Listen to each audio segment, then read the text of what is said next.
Hey everyone, I'm Peter Stories here to guide you today.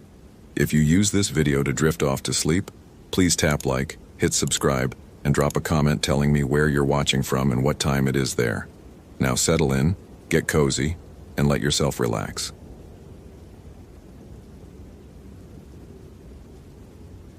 Matthew Hayes had been a law enforcement ranger for the National Park Service for 11 years, and he'd learned early that most missing persons cases in Isle Royale ended one of three ways.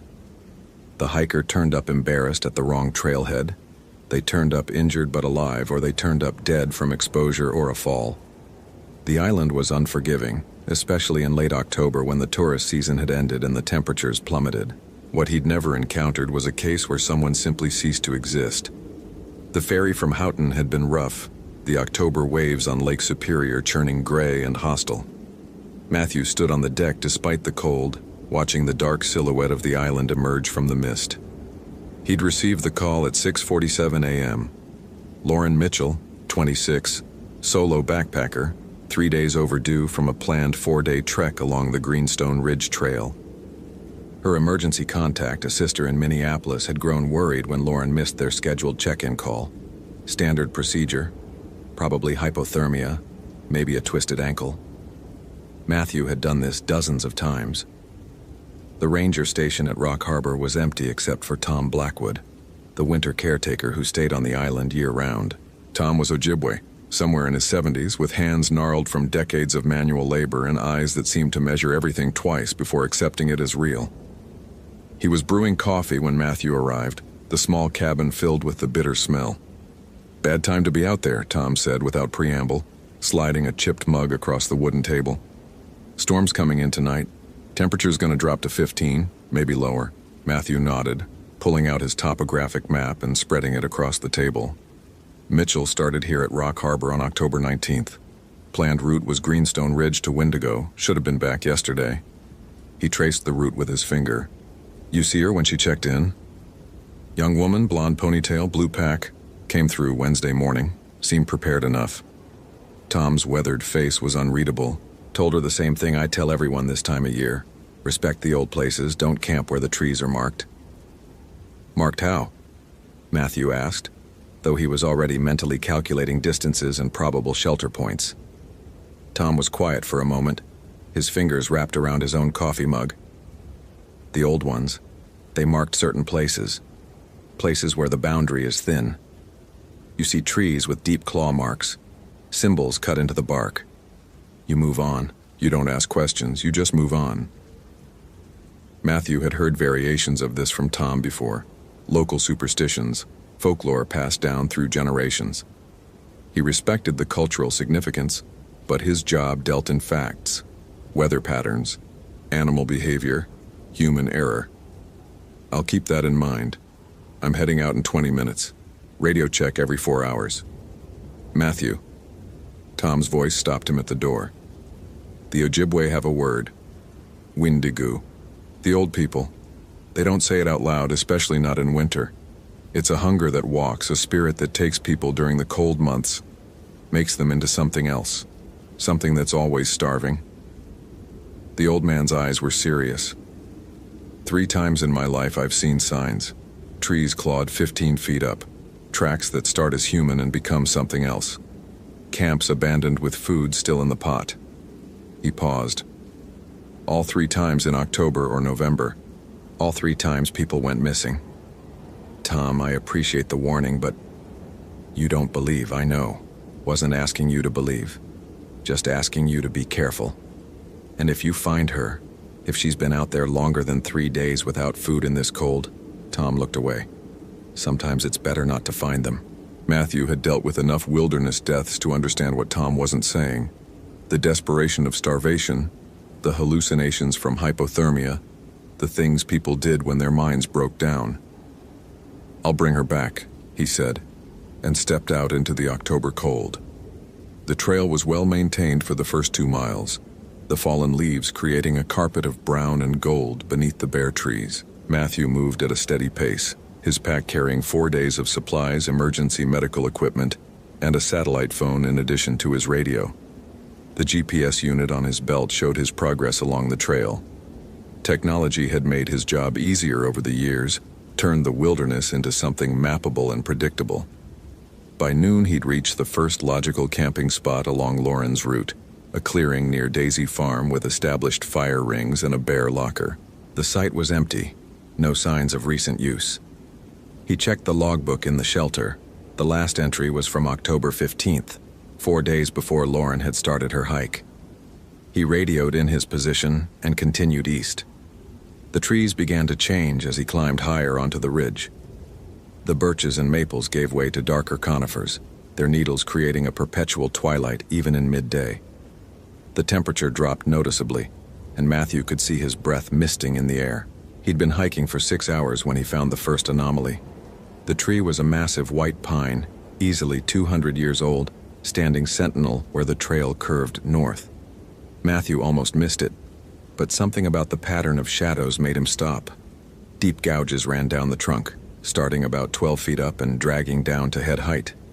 4 parallel marks, each one a good 2 inches deep into the wood, fresh enough that sap still oozed from the wounds, but old enough that the exposed wood had already begun to darken. Matthew pulled out his camera and documented the marks, his analytical mind immediately cataloging possibilities. Bear, probably. Black bears could reach 8 feet standing, maybe higher if they were climbing. But 12 feet up? And the spacing of the marks was wrong. Too wide, too uniform. He measured them with his tape measure. 7 inches across, center to center, larger than any bear claw pattern he'd seen. He keyed his radio. "Base, this is Hayes. Found something unusual at coordinates." He rattled off the GPS reading. Large claw marks on a pine tree, origin unclear. Continuing search. Tom's voice crackled back, heavy with static. "What kind of marks?" 4 parallel gouges deep, starting about 12 feet up. The silence stretched for several seconds. "You see any others? Any pattern?" Matthew scanned the surrounding trees. Now that he was looking, he could see them. Other trees with similar marks creating a rough circle around the trail. "Yeah, multiple trees. Looks like territorial marking, maybe." "Matthew, listen to me." Tom's voice was tight. "The marks, are they fresh?" "Within the last few days, I'd say." "Get out of that area, now. Don't camp there, don't stop. Keep moving until you're past it." "Tom, I'm looking for a missing hiker. I can't just—" "The marks mean something claimed that territory. Marked it. You camp there, you're challenging it. Just trust me on this." Matthew wanted to argue, to point out that wildlife didn't work on concepts of territorial challenge, that he wasn't going to let superstition dictate his search pattern. But something in Tom's voice, a genuine fear that the old man had never shown before, made him reconsider. "Copy that. Moving on." He found Lauren's camp 45 minutes later, just as the sun was beginning its descent toward the horizon. The tent was still standing, a small 2-person dome in faded blue, positioned in a clearing off the main trail. Matthew's pulse quickened as he approached, calling out, "National Park Service, Lauren Mitchell." His voice seemed to die quickly in the still air, absorbed by the dense trees surrounding the clearing. The tense rainfly flapped loose in the breeze, one corner tearing free from its stake. Matthew approached cautiously, his hand instinctively moving to the bear spray on his belt. "Lauren, can you hear me?" No response. He circled the camp once, noting details with practiced observation. The campfire ring contained the remains of a fire, at least 2 days old based on the complete ash state. A small camp stove sat on a flat rock, a pot still mounted on it. Matthew knelt and examined the pot. Freeze-dried soup, reconstituted but uneaten, now frozen solid. A spoon lay beside it. The tent zipper was halfway open. Matthew pulled out his flashlight and called out one more time before pulling the flap fully open. Lauren's sleeping bag was there, unzipped and partially pulled out of the tent. Her pack was there, propped against the tent wall. Her water bottles, her first aid kit, her spare clothes in a stuff sack. Everything was there. Everything except Lauren. Matthew methodically searched the pack, documenting its contents with his camera. Food. At least 2 full days' worth of freeze-dried meals, energy bars, trail mix. Water purification tablets, a paperback novel, dog-eared and well-read, a journal with entries dated up to October 21st, 2 days ago. He flipped to the last entry, noting the increasingly erratic handwriting. Can't shake the feeling I'm being watched. Keep hearing sounds in the night, not animal sounds. Like breathing, but wrong somehow. Like it's coming from everywhere at once. The trees here feel different, hostile. Found more of those marks today, deep gouges in the bark. Started seeing them yesterday too. Always in circles, always around the campsites. Maybe I should turn back. But it's only one more day to Wendigo. One more day. Below that, scrawled in what looked like a different pen, the handwriting barely legible. It spoke. Oh God, it spoke in Dad's voice. Said my name. But Dad is dead. Dad is dead. Dad is dead. It's not Dad out there. It can't be. The entry stopped mid-sentence. Matthew felt something cold settle in his stomach that had nothing to do with the dropping temperature. He keyed his radio, giving his position and findings, requesting immediate backup and a full search team. Tom's voice acknowledged, said a team couldn't reach him until morning at earliest, told him to secure the site and wait for daylight. But Matthew knew the protocol. The first 24 hours were critical in any search and rescue. Lauren had already been missing for at least 2 days, maybe more. Every hour reduced her chances of survival, especially with a storm moving in. He had maybe 3 hours of daylight left. He found the first tracks 30 yards from the camp, heading northwest off trail into dense forest. They were Lauren's boots. He recognized the tread pattern from the impressions near her tent. But the gait was wrong. The steps were too far apart, almost 7 feet between prints, as if she'd been running in huge, bounding leaps. And the depth was inconsistent. Some impressions were barely visible. Others sank deep into the soft ground with a force that suggested far more than a 130-pound woman. Matthew followed them, marking his trail with bright orange flagging tape every 50 feet. The tracks led downhill toward a ravine choked with deadfall and thick undergrowth. The light was fading fast now, the forest taking on the gray-blue quality of approaching dusk. He clicked on his flashlight, the LED beam cutting through the gathering shadows. The tracks ended at the edge of the ravine, just stopped, mid-stride, as if Lauren had simply ceased to exist in the middle of a step. Matthew swept his light across the area, looking for any indication of where she might have gone. A slide mark down the slope, a torn piece of clothing, anything. Nothing. The tracks just ended. But there were other tracks now. Tracks he hadn't noticed before. They started where Lauren's ended, but they were different. Larger. The toe impressions were elongated, almost like a human foot, but stretched, distorted. And there were claw marks at the tips. 5 toes, but wrong. All wrong. The stride length between these new tracks was enormous, at least 9 feet between prints. Matthew's analytical mind struggled to categorize what he was seeing. Some kind of hoax? But who would be out here? Why? The tracks were fresh, made within the last day or two. The surrounding vegetation was disturbed, broken branches at shoulder height. Small saplings snapped and pushed aside. He followed the strange tracks for another 100 yards, his radio crackling with increasing static as the ravine walls rose on either side. Tom's voice broke through, barely audible. Losing. Signal. Storm.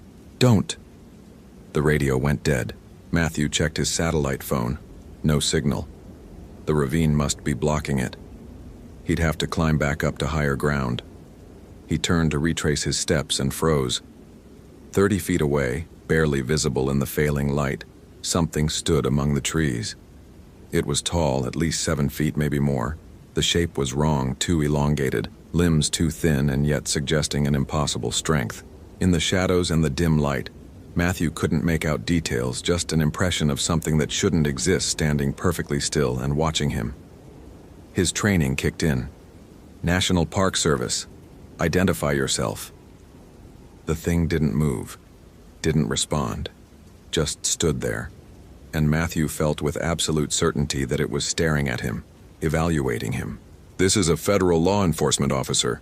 Show yourself and identify. A sound came from the shape, a low, rattling breath that seemed to echo from the trees themselves. And then, impossibly, it spoke. Matthew. His mother's voice, clear and perfect, exactly as he remembered it from 15 years ago, before the cancer took her. Matthew, sweetheart, I'm so cold. Please help me. I'm so cold. Every rational part of Matthew's mind screamed that this was impossible, that his mother was dead and buried, that this was some kind of trick, someone using a recording, something.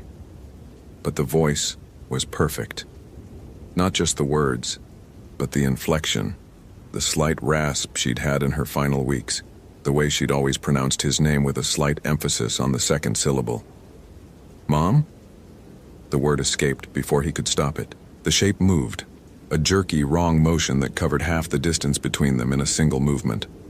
Matthew's flashlight beam caught it fully for just a second. Antlers, but wrong, growing from a skull that was too elongated, pale skin stretched over bones that protruded at impossible angles, eyes that reflected the light like an animal's butt with an intelligence that was distinctly, horribly human. Matthew ran. He crashed through the undergrowth, his pack slamming against his back, his breath coming in ragged gasps. Behind him, he could hear it following, that wrong, loping gait, the sound of branches snapping, and his mother's voice calling his name over and over, each repetition more desperate, more hungry. He burst out of the ravine and sprinted back toward Lauren's camp, his legs burning, his mind refusing to process what he'd seen. Animal. Had to be an animal. Elk, maybe. Moose, something his oxygen-starved brain had misinterpreted. The voice was just the wind, his grief manifesting as auditory hallucination. There was a logical explanation. The camp was just ahead. Matthew fumbled for his radio, screaming into it even though he knew there was too much interference.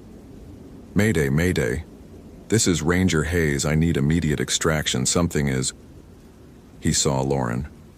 She stood at the edge of the clearing, illuminated by the last rays of the setting sun.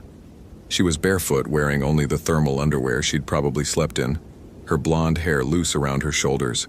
Her skin was pale, too pale, with a blue-white quality that spoke of severe hypothermia.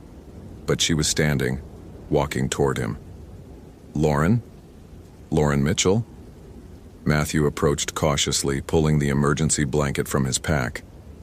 I'm Park Service. I'm here to help. We need to get you warm. Get you... She smiled. Her teeth were red. I'm so hungry, she whispered. And her voice wasn't quite right, like two voices speaking in unison, harmonizing on the vowels.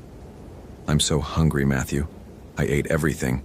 The jerky, the trail mix, the power bars. I ate it all and I'm still so hungry. Matthew stopped, his paramedic training warring with the primal urge to run.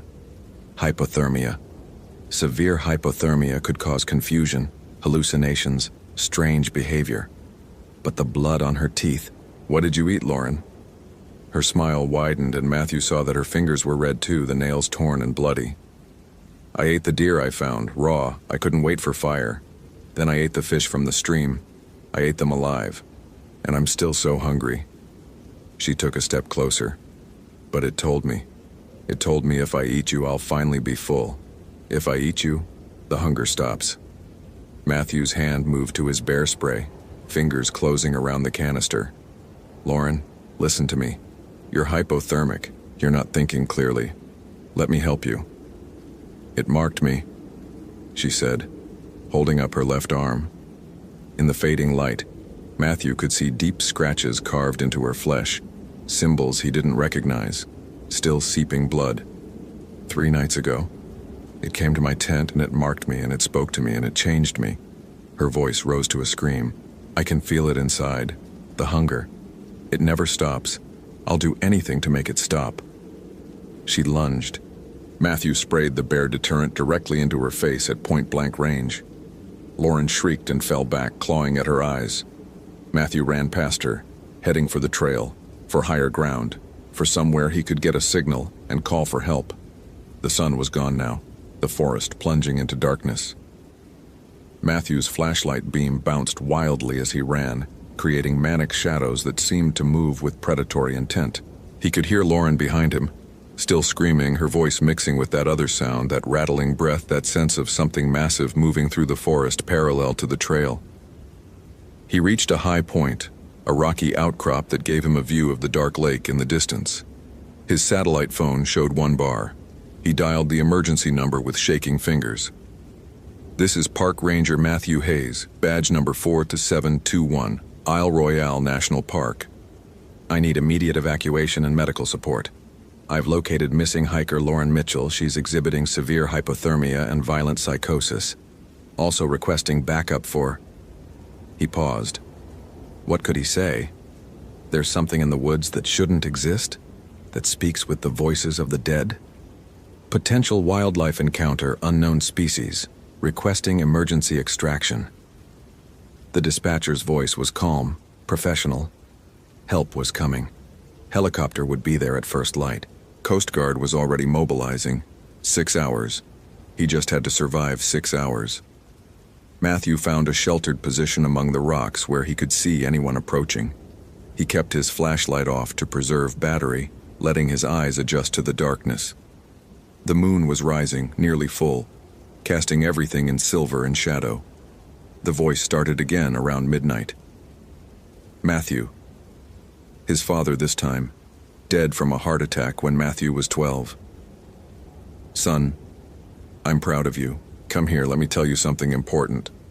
Matthew," his ex-wife Sarah. "I'm sorry about everything. I want to try again. Please come down, let's talk. Matthew," his former partner Jake, killed in a climbing accident 5 years ago. "Man, you should see where I am now. It's amazing. Come see. Come see what death looks like." He covered his ears, but the voices continued, cycling through everyone he'd ever lost, everyone he'd ever loved.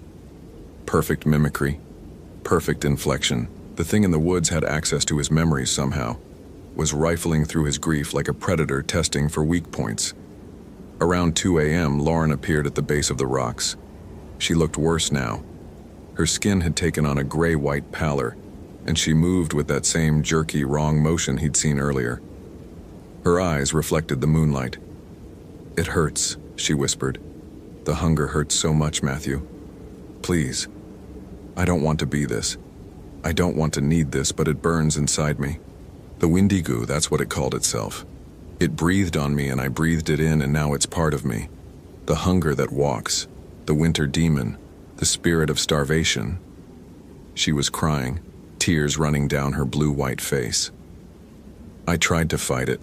I tried so hard, but 3 days without food and the cold and the hunger and its voice in my head, promising relief, promising fullness. Just one taste, just one bite. "Lauren, help is coming. We can get you to a hospital. There are treatments for possession?" She laughed, a broken, horrible sound. "For transformation?" The old people knew. They had ceremonies, rituals, ways to stop the change. But they're all gone now. All dead. And the Windigo, it's patient. It's been here since before the white men came. It marks its territory and it waits, and when the winter comes and people get desperate, it whispers. It offers. And eventually everyone takes the offer. Behind her, Matthew could see the larger shape emerging from the tree line. Towering, skeletal, ancient. "I'm sorry," Lauren said. Then she started climbing the rocks. Matthew used the bear spray again, but Lauren barely flinched. She kept coming, her bloody fingers finding impossible holds, her face twisted into something between agony and anticipation. Matthew scrambled higher, his boots slipping on loose stone.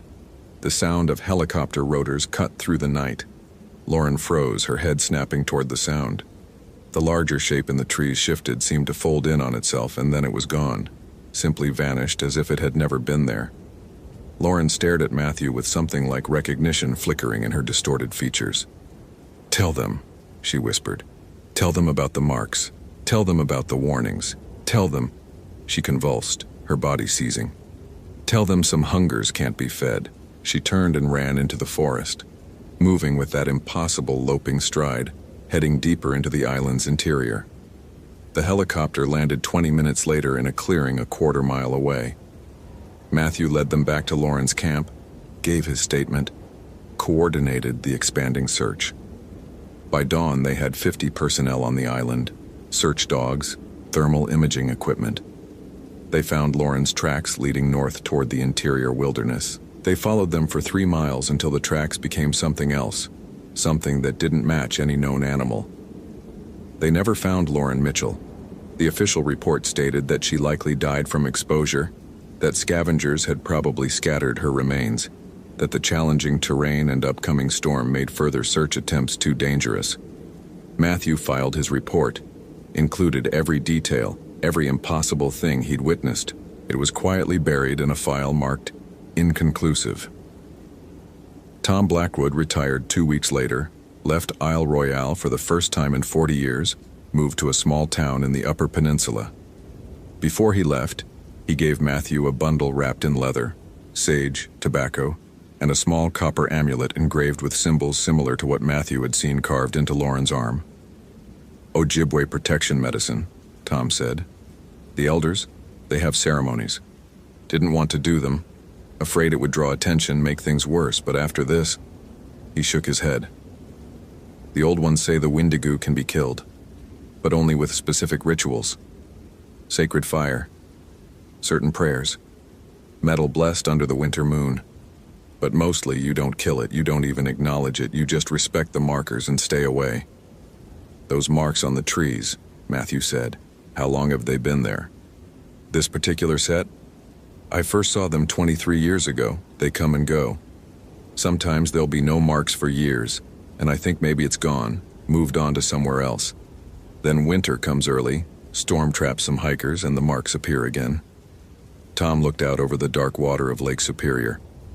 3 times I've seen it active. 3 times people disappeared. You're the first person to see it and walk away. Why me? Why did it let me go? Maybe the helicopter scared it. Maybe you weren't hungry enough yet. The Wendigo, it feeds on desperation, on the moment when people would do anything, eat anything, become anything, just to survive. Tom handed him the bundle. Or maybe it marked you. Maybe it's just waiting. Matthew returned to his ranger station on the mainland, requested a transfer to a different park, somewhere warm, somewhere far from the winter forests. But he dreams now. Dreams of standing among marked trees in the cold, of hearing voices calling from the darkness, of a hunger that grows day by day, despite how much he eats. And sometimes, late at night when the first snow falls, he hears breathing outside his window. Patient, ancient, waiting for the day when he gets hungry enough to answer. The copper amulet never leaves his neck. Hope you felt real chills. If you appreciate genuine horror, consider following. Which moment scared you most?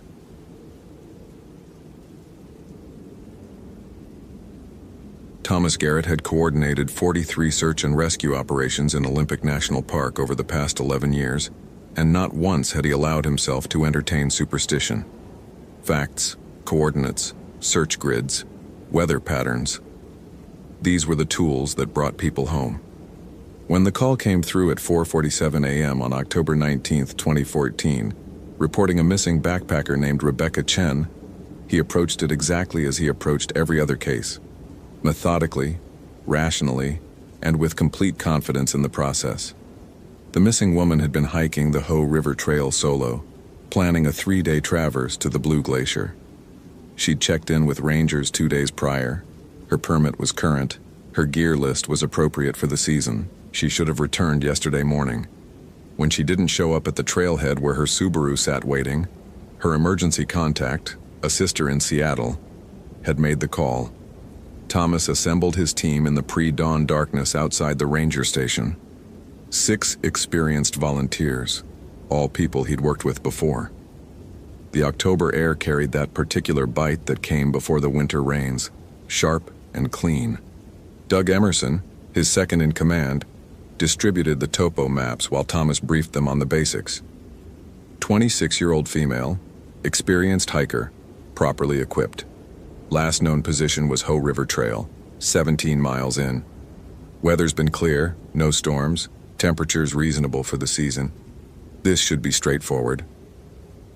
Thomas's voice carried the calm authority of someone who had done this dozens of times. We'll start at her last confirmed location and work outward in standard grid pattern. She's probably just injured, maybe a turned ankle, waiting for us to find her. What Thomas didn't mention, because it seemed irrelevant, was the brief note in the file that Rebecca's sister had insisted on adding. She called me 3 nights ago and said she felt like she was being watched. I told her it was just animals. I should have told her to come home. They were on the trail by 6:15 a.m., hiking in formation. The Hoh rainforest lived up to its reputation. Massive Sitka spruce and western hemlock rose like cathedral pillars, their branches draped in curtains of moss that filtered the early light into an aquatic green glow. Everything dripped with moisture. The silence between their footfalls felt unnaturally thick, as though the forest was holding its breath. Thomas checked his GPS unit every 15 minutes, marking their progress with the precision that had become second nature. 17 miles in, they reached Rebecca's last confirmed campsite. The tent was still there. That was the first thing that didn't fit the pattern.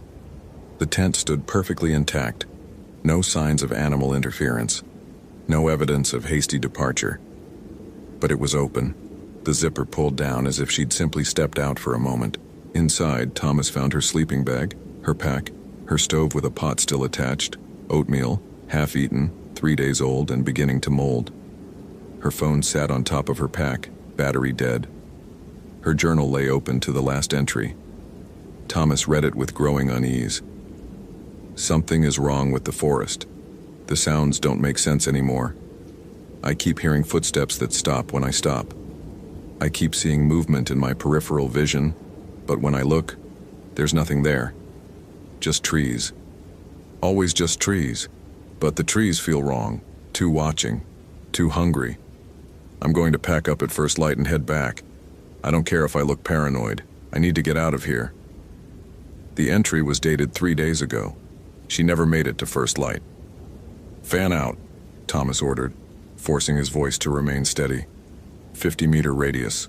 Look for any sign of direction. What they found made no sense. Rebecca's boots, her expensive broken-in hiking boots, sat 10 meters from the tent, placed neatly side by side as if she'd simply stepped out of them. No other clothing, no signs of struggle, just the boots, positioned with an almost ceremonial precision on a flat rock. And from that point, tracks. Barefoot tracks. Doug knelt beside them, his weathered face creasing with confusion. These are fresh, maybe 12 hours old. She went north, directly off trail. He looked up at Thomas. Tom, why would she take her boots off? It's 45 degrees at night, the ground is freezing. Thomas didn't have an answer that fit his rational framework. People in hypothermia sometimes removed clothing. Paradoxical undressing, they called it. But this was different, this was deliberate. The tracks didn't wander. They moved with purpose, straight into the deepest part of the forest where the trees grew so dense that the undergrowth died from lack of light. We follow them, Thomas said, ignoring the small voice in his head that had started whispering that something was fundamentally wrong here. The barefoot tracks led them off any maintained trail, into old-growth forest that felt prehistoric. Trees here measured 15 feet across at the base, their roots creating mazes of hollows and tunnels. The moss grew thick enough to muffle sound, and the canopy blocked out so much light that Thomas had to use his flashlight even though it was mid-morning. The tracks continued, steady and purposeful, for nearly 2 miles. Then they found the first marking. Carved into the bark of an enormous hemlock about 7 feet high were symbols that made Thomas's stomach tighten.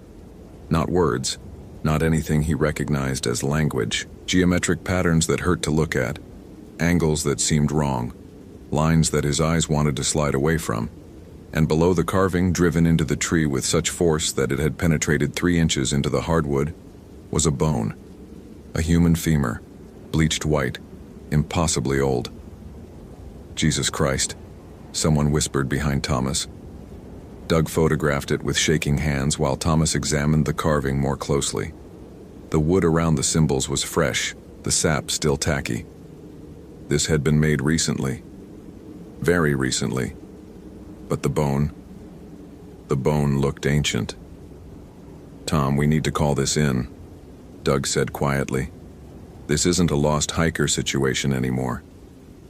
Thomas knew he was right, but his radio had stopped working. He pulled it out, checked it. fully charged, properly functioning according to all indicators, but producing only static. He tried his cell phone. No signal, which was normal this deep in the park, but his GPS unit was also malfunctioning now, the screen flickering with corrupted data. Equipment failure, he muttered, but that rational explanation felt hollow. All their electronics failing simultaneously didn't fit any pattern he understood. The barefoot tracks continued past the carved tree, and now Thomas noticed something else. The forest had gone completely silent. No birds, no insects, no wind through the branches, just their breathing and their footsteps on the moss, and even those sounds seemed to be absorbed by the oppressive quiet. They found the second marking a quarter-mile further. This time, the symbols were carved into the earth itself, scraped into the frozen ground in a circle 20 feet across. And in the center of the circle, arranged in a pattern that Thomas's rational mind refused to accept as random, were bones. Lots of bones. Deer, elk, bear, and others that looked disturbingly human. All of them had been cracked open, the marrow extracted. Sarah Chen, one of his most experienced volunteers, bent to examine them. She was a biology teacher, comfortable with anatomy. When she looked up, her face had gone pale. "These aren't all animal bones, Tom. Some of these are definitely human, and they've been processed. The marrow's been deliberately removed, the bones cracked with precision. This isn't scavenging. This is methodical." Thomas felt something cold settle into his chest. In 11 years of search and rescue, he'd never encountered anything like this. People got lost. People got injured. Occasionally, people died from exposure or falls. But carved symbols and bone circles and methodical consumption that existed in a different category of horror entirely. "We're pulling out," he said. "Now." We hike back to the station, call in law enforcement, and... The scream cut through the silent forest. It came from ahead of them, from the direction the tracks were leading, and it was unmistakably human. Unmistakably female, high and terrified and cut off abruptly, leaving only echo and dread. Every protocol Thomas knew, every ounce of training, said they should retreat and call for backup. But that scream meant Rebecca might still be alive, might still be savable, and he'd never left someone behind in the wilderness. "Double time," he heard himself order. And they were running, following the tracks that should have been impossible, running toward a scream that had sounded wrong in ways Thomas couldn't articulate. The tracks led them to a ravine, a deep slash in the earth where water had carved through stone over millennia. And at the bottom of the ravine, in a grove of ancient cedar trees that grew in a perfect circle, they found Rebecca Chen. She was alive. That was the first impossible thing. She was standing barefoot in the center of the grove, her clothes torn and filthy, her hair matted with mud and blood. She was emaciated, her cheeks hollow, her eyes sunken, but she'd only been missing for 3 days. No one lost that much weight in 3 days. It was physiologically impossible. The second impossible thing was that she was eating. Thomas's flashlight beam caught her in the act, and what he saw made his rational mind fracture. She held something in her hands, tearing at it with her teeth, and the thing she was eating was moving, writhing. A raccoon still alive, its back legs kicking weakly as she bit into its belly and came away with a mouthful of meat and viscera. She looked up at them and her eyes were wrong. The pupils had expanded to consume almost all the color, leaving just thin rings of brown around vast black pools. Her mouth was smeared with blood, and when she smiled, and she did smile, Thomas saw that her teeth had changed, lengthened, sharpened. "She's here," Rebecca said, her voice a rasping whisper that barely sounded human. "The hungry one. She found me on the first night. She's been showing me things, teaching me. The forest has been hungry for so long and we've been ignoring it, ignoring her. But she's always been here, waiting, starving, growing angrier with every year that we pretend she doesn't exist." "Rebecca," Thomas said, forcing himself to stay calm, to use his trained crisis voice. "We're here to help you. We're going to get you out of here, get you medical attention. She laughed, and the sound was like wind through dead trees. Medical attention? Is there medical attention for enlightenment, Thomas? Is there treatment for finally understanding that we're all just meat, all just food for the forest, for her? She's been here since before the white men came, since before the Kino people gave her a name. Wendigo, they called her. The spirit of hunger that can never be satisfied. She showed me what she is, what I could become. And I'm so hungry, Thomas. So endlessly, eternally hungry. Rebecca took a step toward them, still clutching the dying raccoon, and Thomas saw that her fingernails had been torn off. No, not torn off. Grown out. Extended into yellow claws that curved like talons. The rational part of his brain was screaming explanations. Drugs, psychotic break, bath salts, anything other than what his eyes were showing him. But then the forest moved. From between the ancient cedars, something emerged that made every person in Thomas's team freeze. It was tall, impossibly tall, 8 or 9 feet, with limbs that were too long and joints that bent at wrong angles. Its body was emaciated to the point of desiccation, skin stretched tight over bones that protruded at sharp angles. But worst were its eyes, yellow and luminous, filled with an intelligence that was utterly alien and utterly malevolent. And behind that intelligence was hunger. Not animal hunger, not simple appetite, but a metaphysical void of need that could never be filled, a cosmic emptiness that would consume everything and still crave more. The creature, the Wendigo, opened its mouth, and the sound that emerged made Thomas understand why Rebecca had screamed. It was like wind through ice caves, like the death rattle of something ancient and terrible, like the sound of starvation itself given voice. Doug was already running. 2 others followed. Thomas wanted to run. Every instinct was screaming at him to run, but Sarah had fallen, her foot caught in a root, and he couldn't leave her. He grabbed her arm, hauled her up, and they were stumbling backward, their flashlights cutting crazy arcs through the darkness as the Wendigo moved toward them with fluid, predatory grace. Rebecca was laughing, that horrible dead tree sound, and she was changing as Thomas watched. Her spine was lengthening, vertebrae popping out through her skin, her legs bending backward at the knee, her mouth stretching wider and wider until her jaw dislocated with a wet crack. "She invites you," Rebecca hissed. "She invites you to feed, to finally understand what we really are. Hungry. So hungry. Forever hungry." Thomas ran. He ran through the forest with Sarah, crashed through undergrowth, tore through moss curtains, his rational mind completely shattered by what he'd witnessed. Behind them he could hear movement, impossibly fast, impossibly close. Trees cracked and fell. The earth shook with impacts. And underneath it all, that terrible sound, the voice of endless hunger, gaining on them. His team scattered.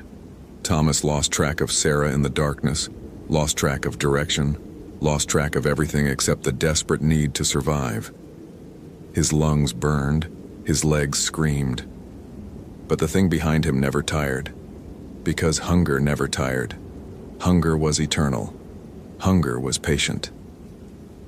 He broke through into a clearing and realized he'd run in a circle. He was back at the bone circle, the carved symbols in the earth glowing with a faint phosphorescence in the darkness. And standing in the center of the circle, waiting for him as if she'd known he would return, was Rebecca, or what Rebecca had become. She towered over him now, easily 7 feet tall, her limbs elongated and skeletal, her skin pulled drum-tight over grotesquely distended bones.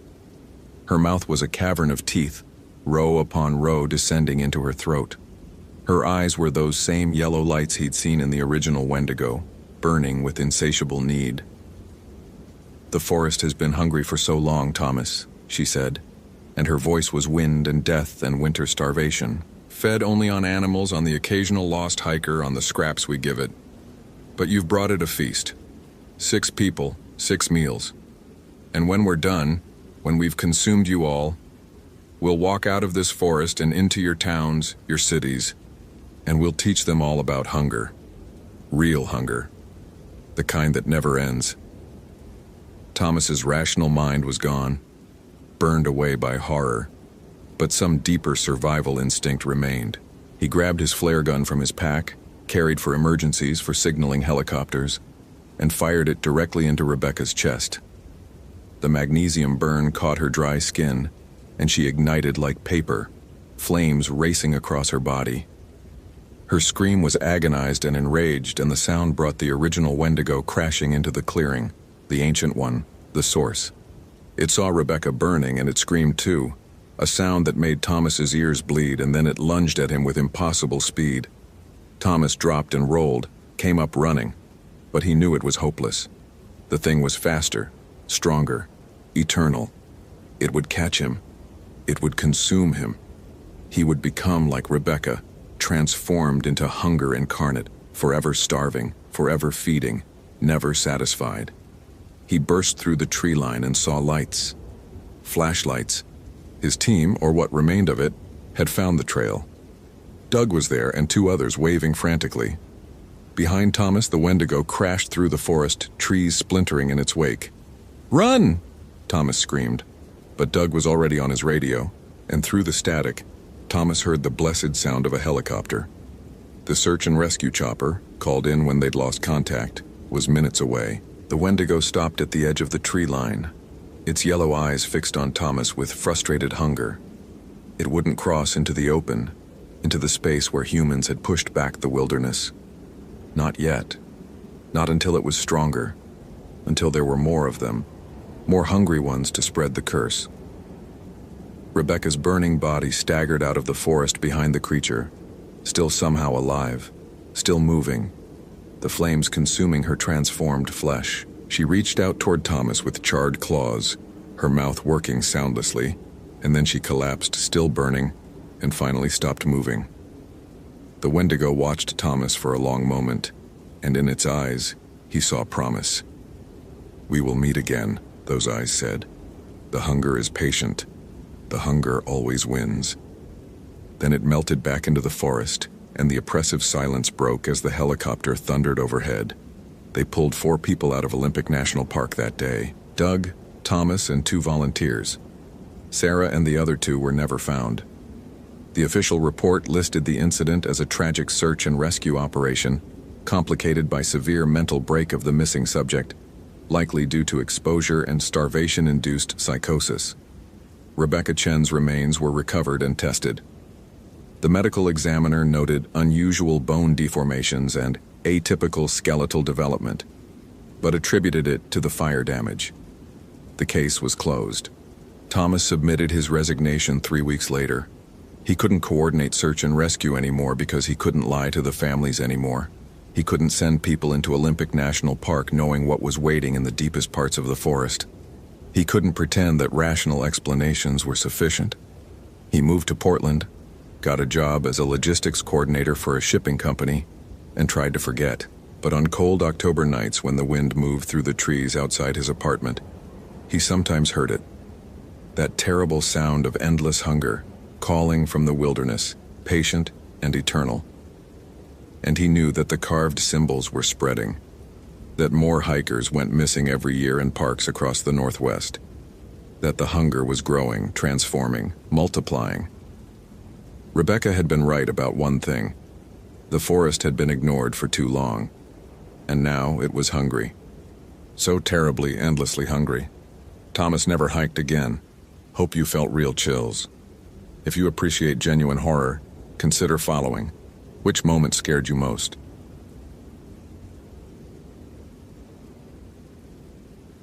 Daniel Chen had always trusted numbers. Coordinates didn't lie.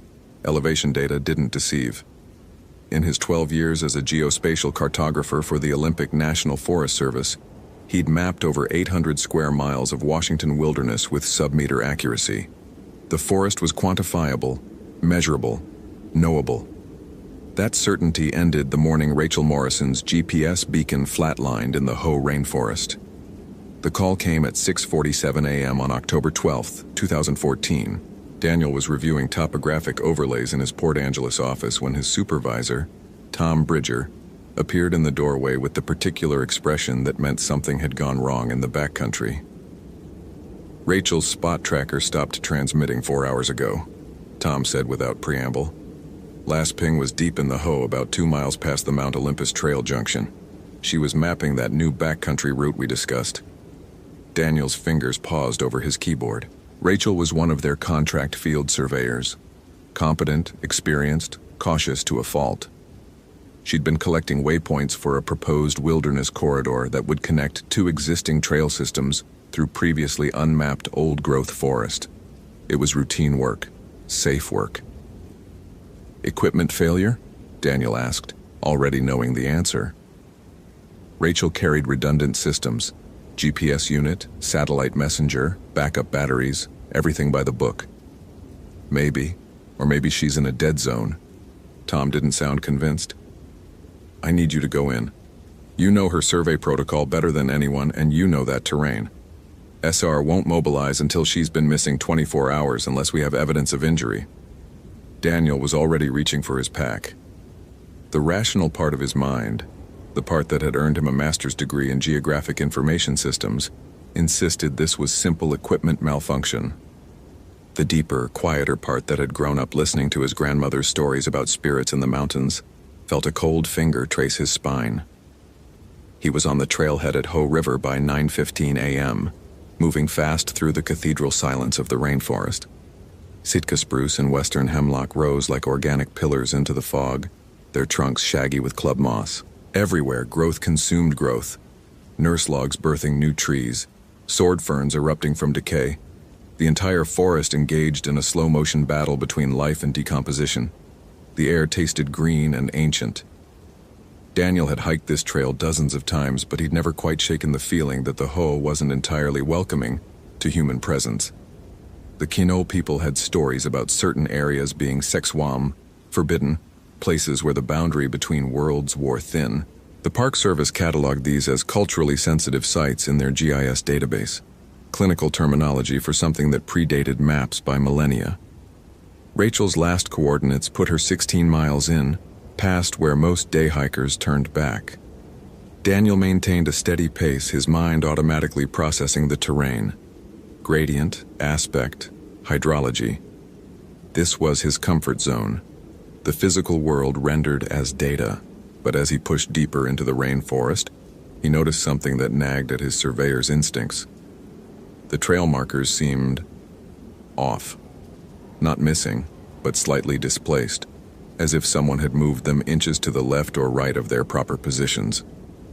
His GPS confirmed he was on course, but his proprioceptive sense insisted otherwise, a maddening dissonance between technology and intuition. By 2 p.m., he'd reached the area where Rachel should have been working. Her survey plan called for a systematic grid pattern, collecting elevation data at 100-meter intervals. Daniel activated his handheld GPS, pulling up the waypoints she'd successfully transmitted. They formed a neat array across his screen, until they didn't. The last dozen points formed something else entirely, a spiral, growing tighter and tighter, converging on a location that wasn't on any authorized survey grid. His radio crackled. "Chen, this is base. Status?" "Reach the survey area," Daniel replied, keeping his voice level. "Rachel's last waypoints show an unusual pattern. Investigating." "Define unusual." Daniel stared at his GPS screen. The points looked almost deliberate, like she'd abandoned her survey protocol to trace something else. "Non-standard. I'm going to follow her track." "Static, then. Copy. Report in 30 minutes. He followed the spiral of waypoints deeper into old growth where the forest floor lay in perpetual twilight. The temperature dropped noticeably, and the omnipresent drip of moisture seemed to slow, each drop striking moss with exaggerated deliberation. Daniel's boots made no sound on the thick carpet of decomposing needles. The silence pressed against his eardrums until he heard his own heartbeat, his own breathing. The small mechanical sounds of his GPS unit cycling through its location calculations. Then he found her pack. It sat upright against a massive western red cedar, deliberately placed, not dropped. Daniel approached carefully, his training overriding his urgency. Don't contaminate the scene. Document everything. He pulled out his camera and began photographing from multiple angles, his mind cataloging details with clinical precision. The pack showed no signs of struggle. The zippers were closed. But when he circled around to the front, his breath caught. Carved into the bark of the cedar directly above the pack were symbols. Not the casual graffiti of bored hikers, but deep, precise incisions forming patterns that made his eyes ache to follow. They reminded him of the petroglyphs he'd documented on coastal rocks near La Push, Coast Salish work centuries old. But these were fresh, the exposed wood still weeping sap. Daniel photographed the symbols, his hands steady despite the unease coiling in his gut. Then he opened Rachel's pack. Her GPS unit was inside, powered off. Her satellite messenger was there too, also off. That made no sense. Rachel would never disable her safety equipment in the field. He pressed the power button on her GPS. The screen flickered to life, showing a track log. His professional curiosity overrode his growing dread as he reviewed her data. She'd been here for hours, moving in that same spiral pattern, each circuit tighter than the last. The timestamps showed her path. She'd arrived at 9 a.m., begun surveying normally. Then at 10:47 a.m., something changed. Her waypoints shifted from her planned grid to that spiral. For 6 hours, she'd walked in circles, each loop bringing her back to this cedar, where she'd apparently carved these symbols, then left her pack and walked away. Walked away where? And why? Daniel's radio crackled again, but this time the voice was distorted, stretched like a recording played at the wrong speed. He tried to respond, got only static. He checked his watch. 3:17 p.m. Still plenty of daylight, but in the Ho's dense canopy, twilight came early. He needed to find Rachel's trail from this point. He activated his own GPS unit and began a standard search pattern, moving and expanding circles from the cedar. His surveyor's eye caught the details: a broken fern frond, moss disturbed, the faint compression in the duff where boots had passed. Rachel had headed northwest off-trail into an area his topographic maps showed as a shallow drainage. But as he followed her tracks, he realized his maps were wrong. The drainage was there, but it was deeper than indicated, and its orientation was off by nearly 30 degrees. Daniel stopped, pulled out his map, checked his GPS. The coordinates were correct. He was exactly where his device said he should be. But the terrain didn't match. It was as if the landscape had shifted, like looking at a familiar face and finding the features rearranged. His grandmother's voice echoed in his memory. "Some places don't want to be mapped, Danny. Some places hide." He'd laughed then, secure in his technological certainty. He wasn't laughing now. Rachel's trail led down into the drainage where the forest changed character. The trees were older here, vast pillars of ancient wood that had been growing when Columbus sailed. Their trunks were scarred with patterns, not carved by human hands but grown that way. The wood twisted into configurations that suggested meaning. The moss hung in curtains so thick they created corridors, passageways through green twilight that seemed to lead somewhere specific. Daniel's rational mind offered explanations. Unusual growth patterns, geological formations, creating optical illusions, the way complex natural systems could sometimes produce apparently ordered structures through pure chaos. But his instincts, those deep, pre-rational instincts that had kept his ancestors alive when the world was all wilderness, screamed warnings. He found Rachel's jacket 30 yards further in, draped over a fallen log, then her fleece pullover, then her GPS watch, the band unbuckled, placed carefully on a flat rock. She was leaving a trail, he realized, breadcrumbs or sacrifices. The drainage opened into a small clearing where no trees grew. The ground was bare earth, hard-packed, covered with more of those symbols carved into the soil itself, forming a circular pattern around a central depression. Daniel approached slowly, his camera documenting everything, his scientific training insisting he gather evidence even as his hindbrain urged him to run. In the center of the circle, partially buried, was an object that shouldn't exist.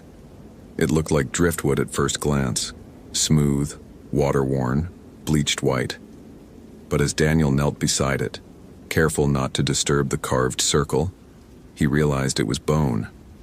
Large bone, spine segments fused together in a serpentine curve, and at one end the unmistakable architecture of a skull. A large skull, with eye sockets that didn't match any animal he knew. His hands trembled as he photographed it. The bone was ancient, that much was clear, but it hadn't been buried long. Something, had recently excavated it. Or it had dug itself out. The rational explanations came rapid fire. Bare skull, unusual angle making it look strange. Erosion exposing buried remains. Rachel found it and was documenting it. But none of those explanations addressed the real question. Where was Rachel? Rachel! His voice echoed strangely in the clearing, the sound seeming to curve around the trees rather than penetrate them. Rachel Morrison, if you can hear me, respond. Something moved in his peripheral vision. He spun, camera raised instinctively, nothing but moss and shadow. But the movement came again, and this time he caught it. The moss itself, the thick curtains of growth, swaying against no wind. Not randomly, but in sequence, as if something massive moved behind them, circling the clearing just beyond sight. Daniel's GPS unit chirped. He glanced down and felt his stomach drop. The display showed his position as a waypoint labeled Error, surrounded by dozens of other points all labeled the same, forming that same spiral pattern that Rachel had traced. But he hadn't set those waypoints. The device was creating them on its own, or something was creating them through the device. He powered it off, but the screen remained lit. The error waypoints multiplied, filling the display, spiraling tighter and tighter until they converged on a single point, marked with a symbol he recognized from Rachel's photographs. A double-headed serpent, each skull facing opposite directions. Sisiutl. The word surfaced from a long-ago conversation with a Kino elder he'd interviewed for a cultural resources project. The Sisiutl was a sacred being, a transformer, a guardian of boundaries between worlds. To see one was either the greatest blessing or the final curse, depending on whether you had permission to be in its territory. Daniel hadn't asked permission. Neither had Rachel. The moss curtains parted. What emerged defied his categorization. His mind tried to force it into familiar shapes. Snake, definitely snake-like, but wrong. All wrong. The body was too long. Impossibly long. Coiling through the trees in segments that appeared and disappeared behind the trunks, making it impossible to judge its true length. And the heads, plural, he counted 2, maybe 3, emerged from the body at angles that violated bilateral symmetry. They weren't snake heads. They were something older, something that snakes might have evolved from if evolution ran backward into nightmare. The thing regarded him with eyes that reflected no light, that seemed instead to absorb illumination, creating spheres of absolute darkness in its skull. It moved without sound, its coils negotiating the complex terrain of the forest floor, with a fluid grace that made Daniel's surveyor brain rebel against the physics involved. He couldn't move, his muscles locked, his training evaporated, his entire identity as a rational man who understood the measurable world shattered like a dropped GPS unit. Because this thing wasn't just physically impossible, it was conceptually impossible. His mind couldn't hold it. Every time he tried to focus on one feature, another contradicted what he'd just observed. The creature existed in states of superposition, simultaneously serpent and human and neither, its form refusing to resolve into a single, stable configuration. One of the heads spoke. No mouth moved. How could it, when the mouth kept shifting position on the skull? But he heard it nonetheless, not through his ears, but deeper, resonating in his bones. She mapped without asking. You map without asking. The old boundaries are sacred. You draw new lines where lines must not be drawn.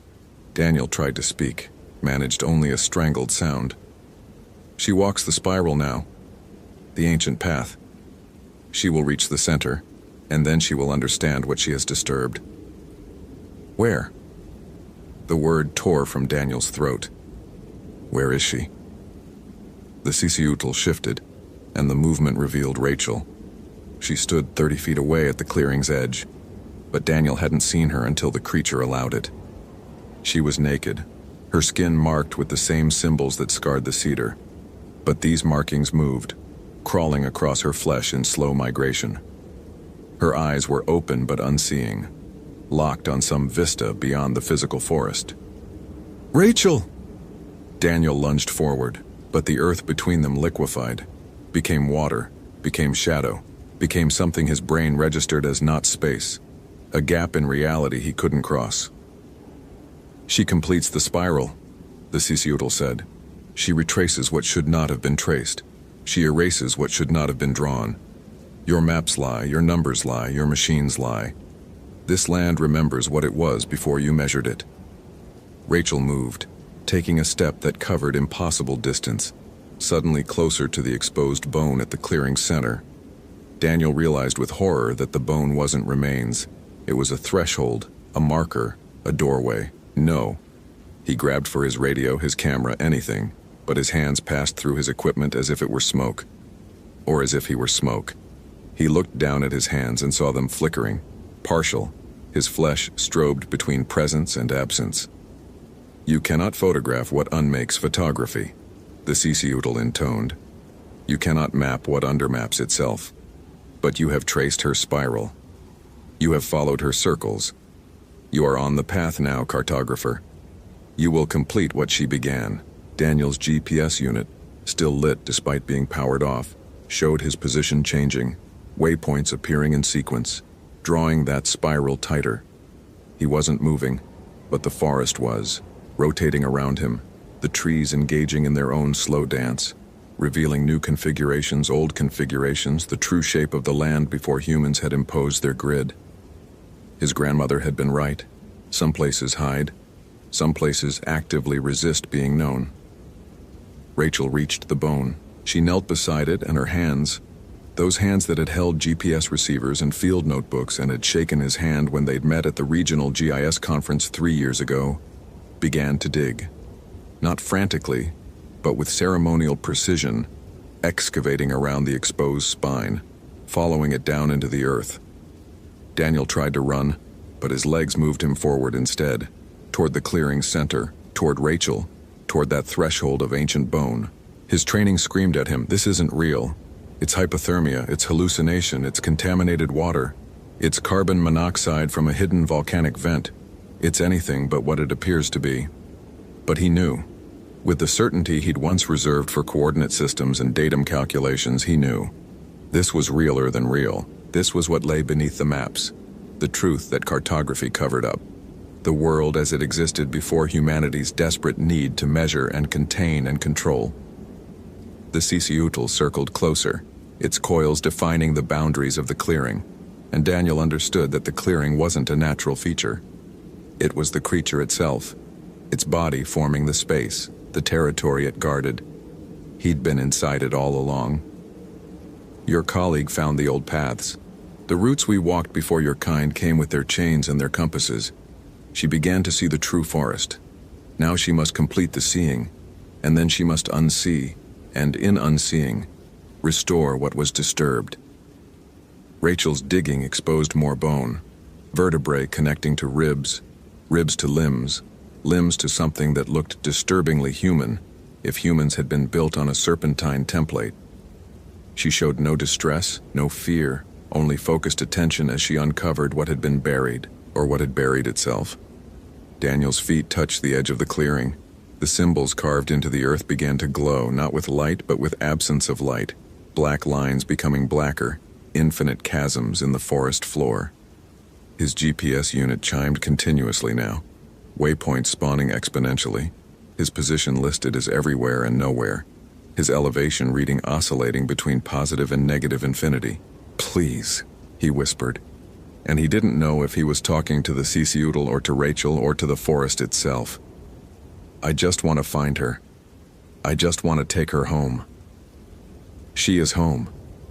This is the first home before your people crossed the waters, before you cut the forest into squares, before you numbered the mountains. She remembers now. Soon you will remember too." Rachel stood, her excavation complete. The thing in the earth was fully exposed. A skeleton that was humanoid but wrong, its spine serpentine and impossibly long, its skull bearing 2 faces, one looking forward and one back. The geometry of it hurt to perceive. angles that didn't resolve in three-dimensional space, bones that occupied impossible positions relative to each other. She looked at Daniel then, and her eyes were clear, fully aware. When she spoke, her voice was her own, but layered with something older. It's beautiful, Danny. The real map. The one beneath all our maps. The forest knows itself. It doesn't need our waypoints. Rachel, we need to get you out of here. You're hypothermic, I'm seeing. She smiled, and the symbols on her skin pulsed.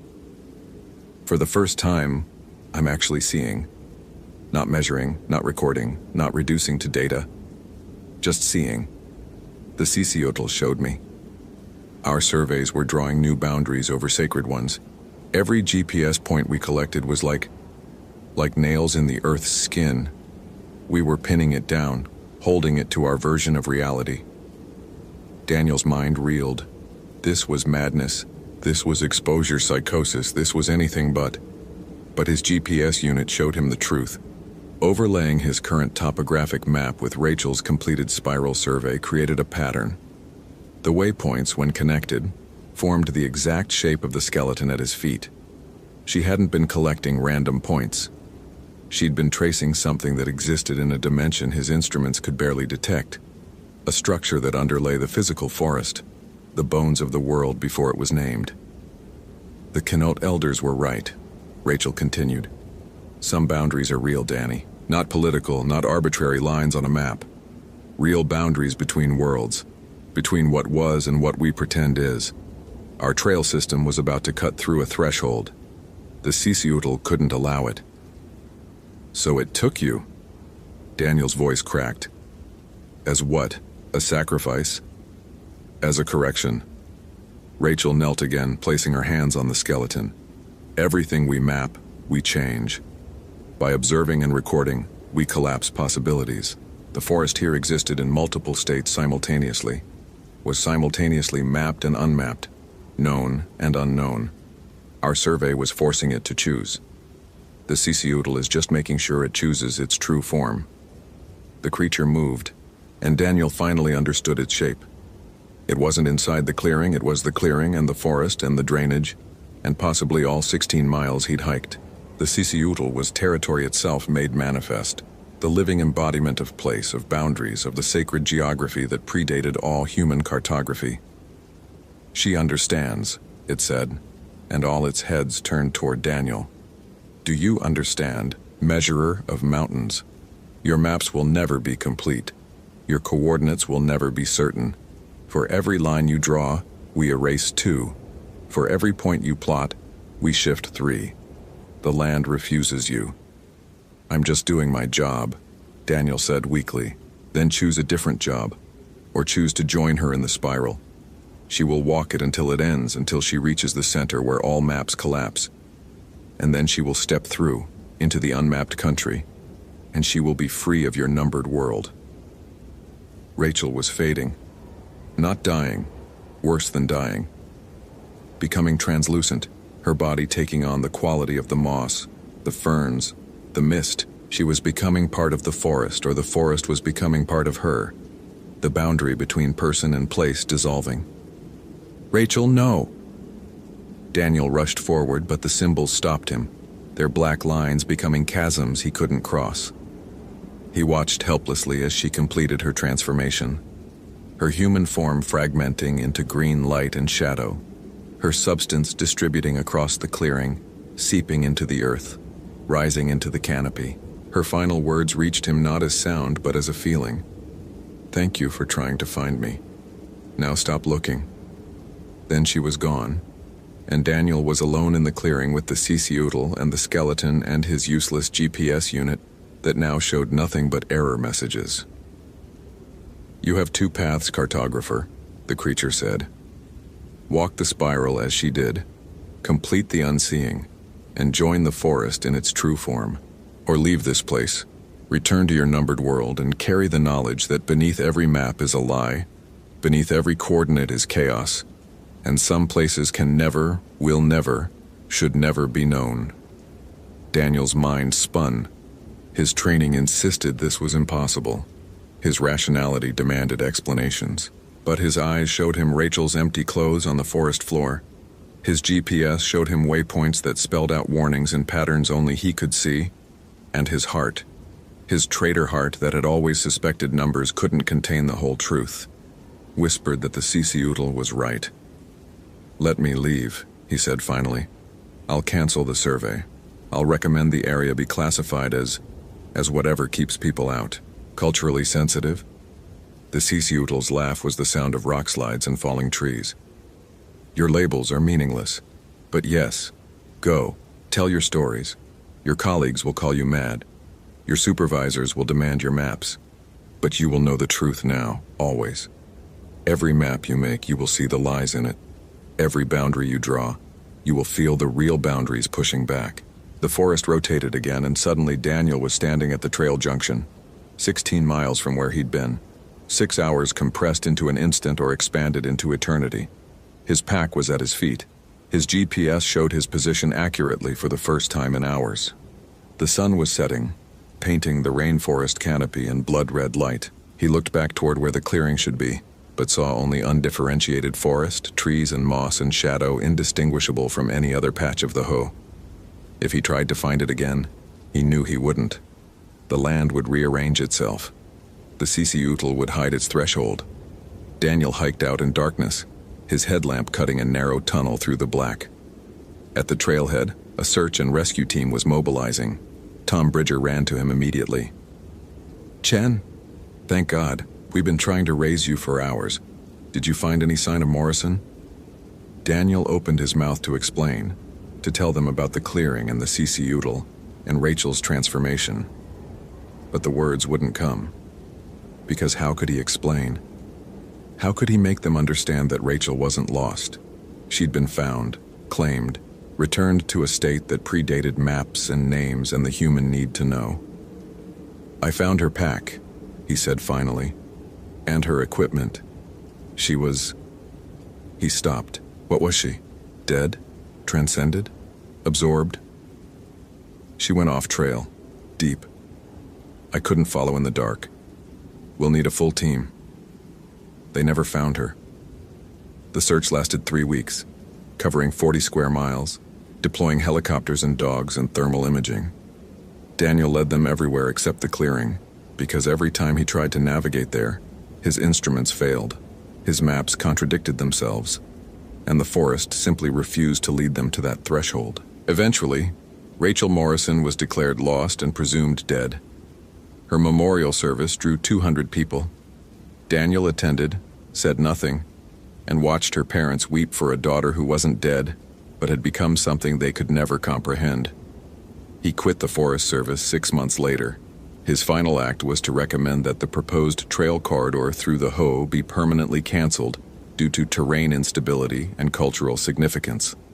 The recommendation was accepted. The area remained unmapped, off-limits, which was exactly what it wanted.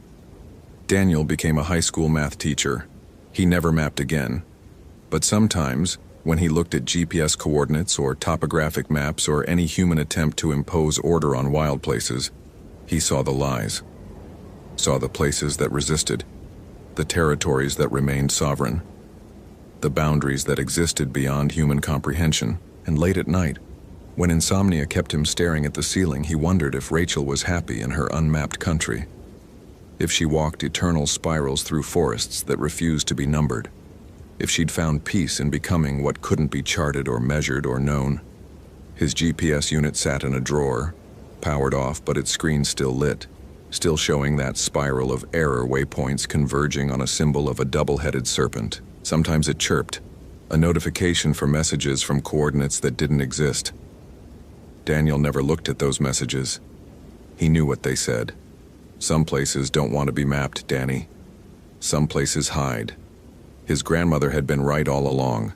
The Sisiutl was still out there guarding its threshold, protecting the sacred boundaries between known and unknowable. And Rachel was with it, or part of it, or had become it, transformed into the very territory she'd tried to measure, her final coordinates reading not latitude and longitude, but something deeper, the unmarked center where all maps collapse, where the numbered world ends and the true forest begins.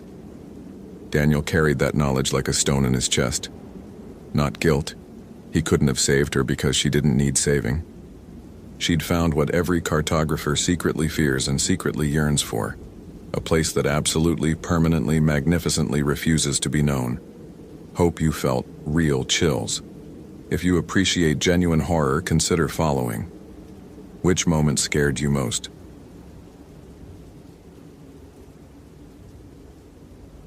The phone call came at 5:47 a.m., pulling Daniel Torres from a dream he'd forgotten the moment his eyes opened.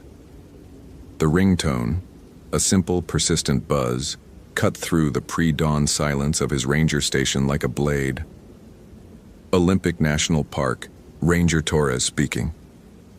Please. The woman's voice fractured on the single word. Please, our daughter. She's missing. She was supposed to call us yesterday afternoon. She always calls. Daniel sat up, already reaching for the notepad on his nightstand. His body moved through the motions automatically, a script written by 5 years of search and rescue operations. Ma'am, I need you to take a breath. Tell me your daughter's name. Lauren Whitfield. She's 19. She went hiking alone on the Enchanted Valley Trail 3 days ago. 2-day trip, she said. She's done it before, she knows what she's doing, but... The woman's composure cracked. Her last text message. She said she heard someone calling her name. Daniel's pen stopped moving. What time did she send that message? Thursday, 4:17 p.m., she said. Heard someone calling my name. Sounds like they need help. Going to check it out. That was the last we heard from her. Thursday. Today was Saturday, 41 hours. Daniel closed his eyes, and for just a moment he was back in the Hoh rainforest, September 2003, shouting a name into the green darkness until his throat bled. Marcus Chen, 32 years old, marketing executive from Seattle who'd heard something in the woods and followed it deeper than anyone could follow him back. They'd found Marcus's backpack 4 months later, 30 miles from where he'd last been seen. Nothing else. No body. No explanation. Just the pack, sitting upright on a fallen log as if someone had carefully placed it there. Ranger Torres, are you there? I'm here. Daniel opened his eyes. The room came back into focus, the topographic maps on the walls, the equipment checklist pinned beside his door, the photograph he kept face down in his desk drawer because looking at it made the job harder. I need you to send me everything. Her itinerary, photos, what she was wearing, gear she took with her. Text it to this number. I'm leaving in 15 minutes. You'll find her? The question held too much hope, and Daniel had learned the hard way not to feed hope when it wasn't earned. I'll search for her, Mrs. Whitfield. That's what I can promise you. He dressed in the dark, base layer, uniform, fleece jacket. The weather report on his radio crackled to life as he laced his boots. High of 52 degrees, valley fog expected until noon, possible rain by evening. Standard October in the Olympics. He loaded his pack with practiced efficiency, first aid kit, emergency shelter, rope, water purification tablets, GPS unit, radio, flares. The weight settled against his shoulders like an old argument. His phone buzzed. Mrs. Whitfield had sent a photograph. Lauren Whitfield smiled up at him from the screen, dark hair pulled back, eyes that seemed to hold some private amusement. She stood at a trailhead, pack on her back, one hand raised in a peace sign. The timestamp read June 2008. 4 months ago. She looked younger than 19, and Daniel felt something twist in his chest. The drive to the Enchanted Valley trailhead took 45 minutes through roads that carved through old-growth forest. Douglas firs rose like cathedral columns in his headlights, their bark dark with morning dew. The park was quiet at this hour, too early for day hikers, too late for nocturnal animals. Just the sound of his truck's engine and the occasional pop of gravel under his tires. He parked at the trailhead at 6:52 a.m. 2 other vehicles sat in the lot. A blue Honda Civic with a University of Washington parking permit, and a dusty Ford pickup with local plates. Daniel ran the Honda's license through the park database on his radio. It came back registered to Lauren Whitfield, Seattle address.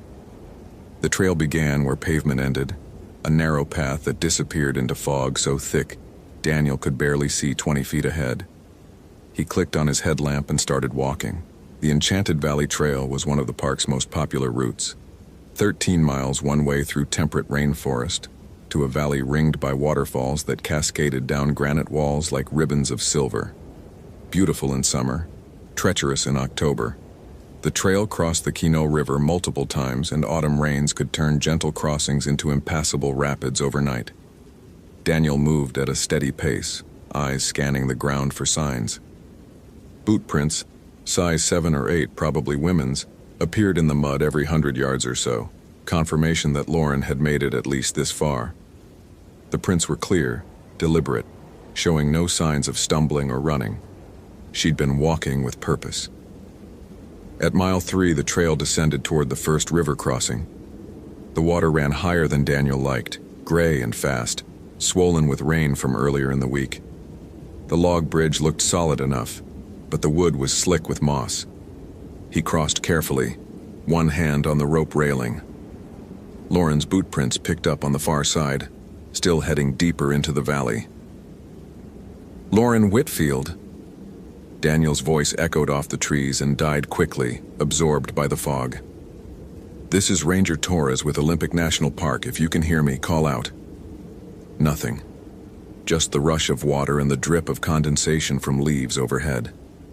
He continued. The trail climbed steadily now, switchbacking up a ridge thick with western hemlock and Sitka spruce. Daniel's thighs burned with the effort, but he kept his breathing even, his pace measured. 41 hours was a long time to be missing, but it wasn't hopeless.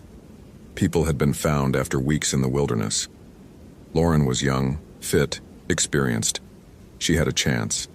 Marcus Chen had been experienced too. Daniel pushed the thought away and focused on the immediate. The trail, the terrain, the evidence. At mile 5, he found the first sign that something had changed. Lauren's boot prints veered off the main trail. Daniel stopped, studying the ground. The prints led away from the established path and into the undergrowth, heading northeast toward a section of forest the maps marked as unmarked wilderness. Dense canopy, no maintained trails. Easy to get turned around in conditions like this. But why would she leave the trail? "Heard someone calling my name." Daniel pulled out his radio. "Base, this is Torres. I'm at mile marker 5 on the Enchanted Valley Trail. I've got evidence the subject left the established path, heading northeast into unmarked wilderness, requesting backup for grid search." Static crackled. Then Jennifer Park's voice came through, clear and professional. "Copy that, Torres. I can have Michaels and Rodriguez there by 1100 hours. Do you want to wait for backup before proceeding?" Daniel looked at the prints leading into the fog. 41 hours. Every minute mattered. "Negative. I'm following the trail while it's fresh. We'll mark my route and maintain radio contact every 30 minutes. "Copy. Stay safe out there, Daniel." He pulled surveyor's tape from his pack and tied a bright orange strip to a tree branch at the point where Lauren left the trail, then followed her prints into the forest. The terrain grew rougher immediately. The established trail had been maintained, cleared of fallen logs and major obstacles. Here, Daniel had to climb over deadfall and push through thickets of salal and Oregon grape. The boot prints appeared sporadically in patches of soft earth, always moving in the same direction, northeast, deeper into the wilderness. After 20 minutes, the prints stopped at the edge of a small clearing. Daniel stepped out of the trees and into a space roughly 30 feet across, perfectly circular. The ground was bare earth, no vegetation, as if nothing had ever grown here. The fog hung heavier in this spot, swirling in slow eddies that made Daniel's eyes water. In the center of the clearing sat Lauren's backpack. Daniel approached slowly, his training overriding the unease that had begun to settle into his bones. The pack sat upright, leaning against nothing, exactly as Marcus Chen's pack had been found 5 years ago. Daniel circled it once, looking for signs of struggle, blood, torn fabric. Nothing. The pack appeared pristine, undamaged. He knelt beside it and carefully opened the main compartment. Inside, neatly folded clothes, a sleeping bag still in its stuff sack, water bottles full, food supplies untouched. Her wallet, her phone, battery dead, her park permit showing she'd checked in on Thursday morning at 9:15 a.m. Everything a hiker would need, everything except the hiker herself. "Lauren." Daniel stood, cupping his hands around his mouth. "Lauren Whitfield, can you hear me?" His voice vanished into the fog like water into sand. Daniel pulled out his GPS unit, marking the coordinates. N47 degree 36.892, W123 degree 26.441. He photographed the scene from multiple angles, documenting the pack's position, the strange circular clearing, the absence of any tracks leading away from this spot. Lauren's boot prints ended here, at the clearing's edge, and didn't continue. It was impossible. People didn't vanish. They wandered off. They fell. They succumbed to hypothermia or injury or a dozen other explicable causes. But they left traces. Bodies. Blood. Something. Daniel reached for his radio. That's when he heard it. Daniel. His name, spoken softly, coming from the trees to his left. A woman's voice, young, uncertain. Daniel's hand froze on the radio. "Lauren? Daniel, help me, I'm lost." The voice came from deeper in the forest now, moving away. Daniel grabbed Lauren's pack, evidence, he couldn't leave evidence, and pushed through the undergrowth in the direction of the voice. "Keep talking, I'm coming to you." "I can't see the trail, everything looks the same. Daniel, please." The voice led him through a maze of fallen trees and thorny undergrowth. Daniel's jacket snagged on branches, his boots slipped on moss-covered rocks, but he kept moving, following the voice that stayed always just ahead, just out of sight. "Where are you? Call out so I can find you." "I'm here. I'm right here." Daniel burst through a curtain of sword ferns into another clearing, smaller than the first. Empty. No Lauren. No sign anyone had been here. The fog pressed close, and Daniel realized with cold clarity that he couldn't hear the river anymore. Couldn't hear anything except his own breathing and the slow drip of water from the trees. "Lauren?" Silence. Daniel pulled out his GPS. The screen flickered, displaying coordinates that made no sense. According to the device, he was 15 miles northeast of where he'd found the pack. Impossible. He'd been walking for maybe 10 minutes. He switched to the radio. "Base, this is Torres. I've encountered an anomaly. GPS is malfunctioning. Requesting coordinates confirmation." Static. "Base, do you copy?" More static, and then, "Daniel." Marcus Chen's voice, impossible, coming from the radio in his hand. "You should have looked harder for me, Daniel. You should have kept searching." Daniel dropped the radio. It hit the ground and went silent. His heart hammered against his ribs. Not real. Hallucination. Dehydration. Exhaustion. The mind playing tricks in the fog. He'd been out here for... He checked his watch. 3 hours. Not long enough for this. Not long enough for any of this. Daniel. His mother's voice now calling from behind him. She'd been dead for 7 years. Daniel spun around. The clearing was empty, but the fog had grown thicker, moving in patterns that didn't follow the wind. Shapes formed and dissolved in the white, almost human, almost recognizable. "Daniel, you left him." His father's voice slurred with the whiskey that had eventually killed him. "You leave everyone." "Not real," Daniel said aloud to himself, to the fog. "You're not real. Does it matter?" Lauren's voice again, young and afraid. "Daniel, I'm so cold. Why didn't you find me in time?" "Where are you?" Daniel's voice cracked. He hated the desperation in it, hated how easily the thing, whatever it was, had found the cracks in his armor. "Show yourself." "I'm right behind you." Daniel turned. A figure stood at the clearing's edge, barely visible through the fog. Lauren's height, Lauren's build, wearing the red jacket Mrs. Whitfield had described in her frantic messages. The figure raised one hand in a gesture that might have been a wave or a warning. "Lauren?" Daniel took a step forward. The figure turned and walked into the trees. Every instinct Daniel had developed over 5 years of search and rescue screamed at him not to follow. This was wrong. All of it was wrong. The voices, the malfunctioning equipment, the fog that moved like something alive. He should mark his position, retrace his steps, get back to the trail, and wait for backup. But Lauren was out here somewhere. Maybe hurt, maybe dying, maybe already dead. But he didn't know that for certain, and the not knowing was the thing that had eaten at him for 5 years since Marcus Chen. Daniel followed. The figure stayed ahead of him, always visible, but never close enough to reach. It led him through terrain that grew progressively stranger.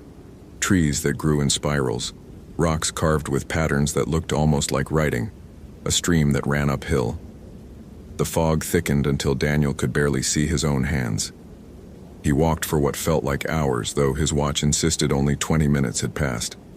Time felt elastic here, unreliable. Finally, the figure stopped. They'd reached a third clearing, larger than the others, ringed by ancient cedars whose trunks were wider than Daniel's truck. The fog lifted slightly, and Daniel saw what waited in the center. Lauren Whitfield sat with her back against a fallen log, legs drawn up to her chest, head bowed. She wore the red jacket. She wasn't moving. "Lauren!" Daniel ran forward, dropping to his knees beside her. "Lauren, can you hear me?" He reached for her shoulder, and the moment his hand made contact, Lauren's head snapped up. Her eyes were wrong, clouded white like cataracts, but moving, tracking him with terrible focus. Her mouth opened, and the voice that came out was a chorus. His mother, his father, Marcus Chen, a dozen others he didn't recognize, all speaking in unison. "You always arrive too late, Daniel Torres." Daniel jerked his hand back, but Lauren, the thing wearing Lauren's body, grabbed his wrist with strength that shouldn't have been possible. Her grip was ice, burning cold that sent pain shooting up his arm. We are the echo of every call that went unanswered, every name shouted into the wilderness, every search that ended too late.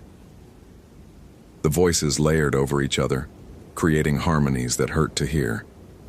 This forest remembers. We remember. Daniel tried to pull away, but the grip tightened. He could feel something flowing from him into her, something essential draining away like water from a broken vessel. His thoughts grew fuzzy, distant. Marcus Chen walked into the forest looking for someone who needed help. The chorus continued. So did Lauren Whitfield. So did you. The forest calls and the good ones answer. The good ones always answer. The fog swirled tighter around them, and Daniel understood with horrible clarity. This wasn't a rescue, it was a harvest. The thing fed on people like him. People who heard cries for help and couldn't ignore them. People whose compassion made them vulnerable, made them follow voices into the wilderness, even when logic screamed danger. It had called Marcus with a stranger's plea. It had called Lauren with a cry for help, and now it was calling him with their voices, with every regret and failure he'd ever carried. It fed on guilt, on responsibility, on the fundamental human impulse to help. Let her go. Daniel's voice came out weaker than he wanted. The draining sensation intensified and his vision grayed at the edges. Take me instead. Let her go. The thing that wore Lauren tilted its head, studying him with those clouded eyes. You would trade yourself? Even knowing you cannot save her? She has been ours for 41 hours, Daniel Torres. There is nothing left to save. Daniel looked at Lauren's face. Really looked. The skin was too pale, waxy. The chest didn't rise and fall with breathing. This wasn't Lauren. This was what remained after the thing had finished feeding. A puppet animated by something that had never been human. I don't care, Daniel said, and meant it. Let her go. Her body. Her family deserves to bury her. The chorus laughed, a sound like wind through dead trees. So noble. So predictably noble. The grip on his wrist loosened slightly. But we do not bargain, Ranger. We do not trade. We simply call, and you simply answer. The fog condensed, taking shapes. Daniel saw them now, the others. Hikers, campers, rangers, all people who'd heard the call and followed. They stood at the clearing's edge, watching with empty eyes, waiting to add their voices to the chorus. Marcus Chen stood among them. "I'm sorry," Daniel whispered, looking at the face of the man he'd failed to save. "Marcus, I'm sorry I didn't find you." "Sorry?" The chorus swelled. Sorry means nothing here. Sorry is just another call into the darkness, another unanswered plea. Daniel's knees buckled. The draining sensation had spread from his wrist through his entire body. His thoughts scattered like leaves in wind. He was so tired. 5 years of guilt, of nightmares, of hearing his name called in the night and jerking awake, certain that somewhere in the forest, someone needed him. Maybe this was what he deserved. Maybe this was always where he was meant to end up. No. The thought came from somewhere deeper than the fog could reach. Daniel's free hand went to his belt, fingers closing around the handle of his service knife. It wasn't much. 3 inches of steel meant for cutting rope and opening packages. But it was real, solid, and it existed outside whatever nightmare logic governed this place. He looked up at the thing wearing Lauren's body. "You made a mistake," Daniel said. "What mistake could we possibly—" Daniel drove the knife into the hand gripping his wrist. The effect was immediate and catastrophic. The thing shrieked, not with the chorus of voices, but with a sound that was purely its own, high and terrible and wrong. The hand released him. The fog exploded outward in a wave that knocked Daniel backward. He scrambled to his feet, knife still in hand, and ran. Behind him, the clearing erupted in chaos. The thing screamed and the forest screamed with it, trees groaning as if in pain, the ground shaking. Daniel didn't look back. He crashed through the undergrowth, branches tearing at his face, the pack with Lauren's belongings still somehow strapped to his back. He ran without direction, without plan, driven only by the animal instinct to survive. The voices chased him, pleading, accusing, promising. But they were diffuse now, scattered, their power broken by the single act of resistance. Daniel ran until his lungs burned and his legs gave out. He collapsed against a tree, gasping, and pulled out his GPS. The screen showed clear coordinates. N47 degree and 34.892 W 93 dig 24.441, 2 miles from the trailhead. 20 minutes of walking at a normal pace. His radio crackled to life. "Torres, this is Park. We've got Michaels and Rodriguez at your last known location. What's your status?" Daniel laughed, a broken sound that hurt his chest. "Base, I'm 2 miles from the trailhead. I have evidence. I need extraction." "Copy that. What about the missing hiker?" Daniel looked down at his hand. Blood seeped from where the thing's grip had left marks. Burns almost, in the shape of fingers. His wrist throbbed with pain that felt real and solid and human. "Deceased," he said quietly. "Victim is deceased. I'll explain when I reach base." He pushed himself to his feet and started walking. The fog had lifted. The forest looked normal, wet, green, indifferent, just trees and trails and the morning sun finally breaking through the clouds. Daniel emerged from the trailhead at 11:37 a.m.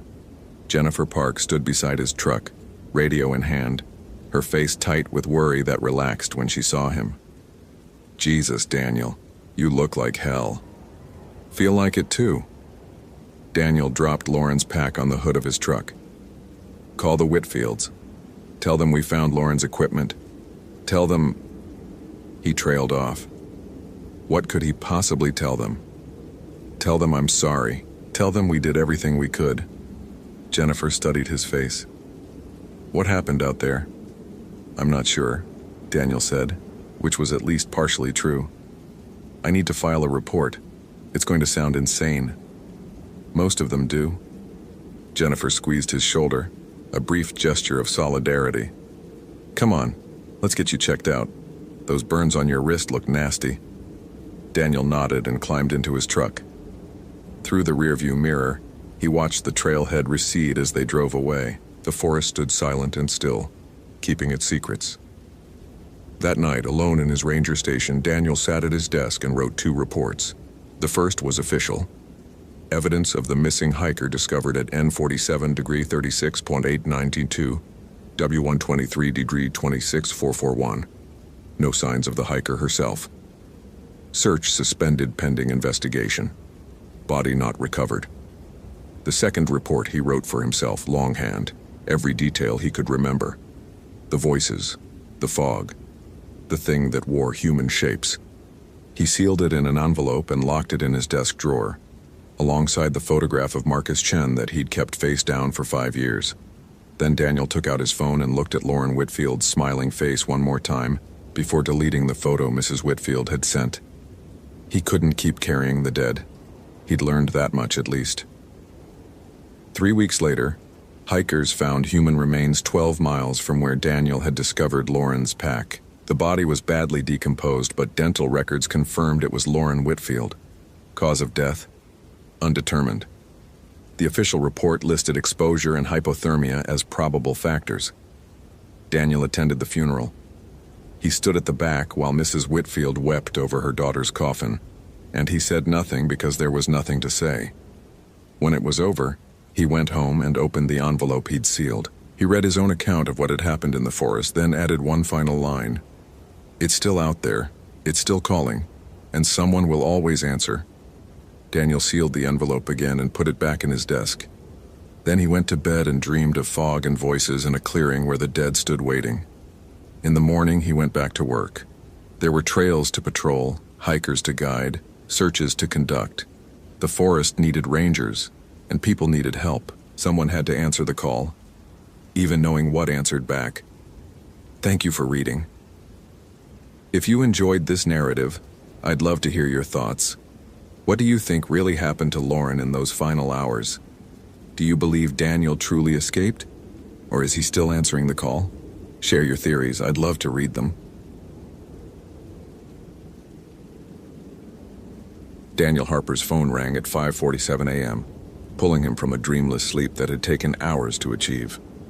The number displayed was unfamiliar, but the area code, 360, made his stomach tighten. Western Washington, Olympic Peninsula. He let it ring twice more before answering, already knowing this wouldn't be good news. Mr. Harper, this is Grace Chen.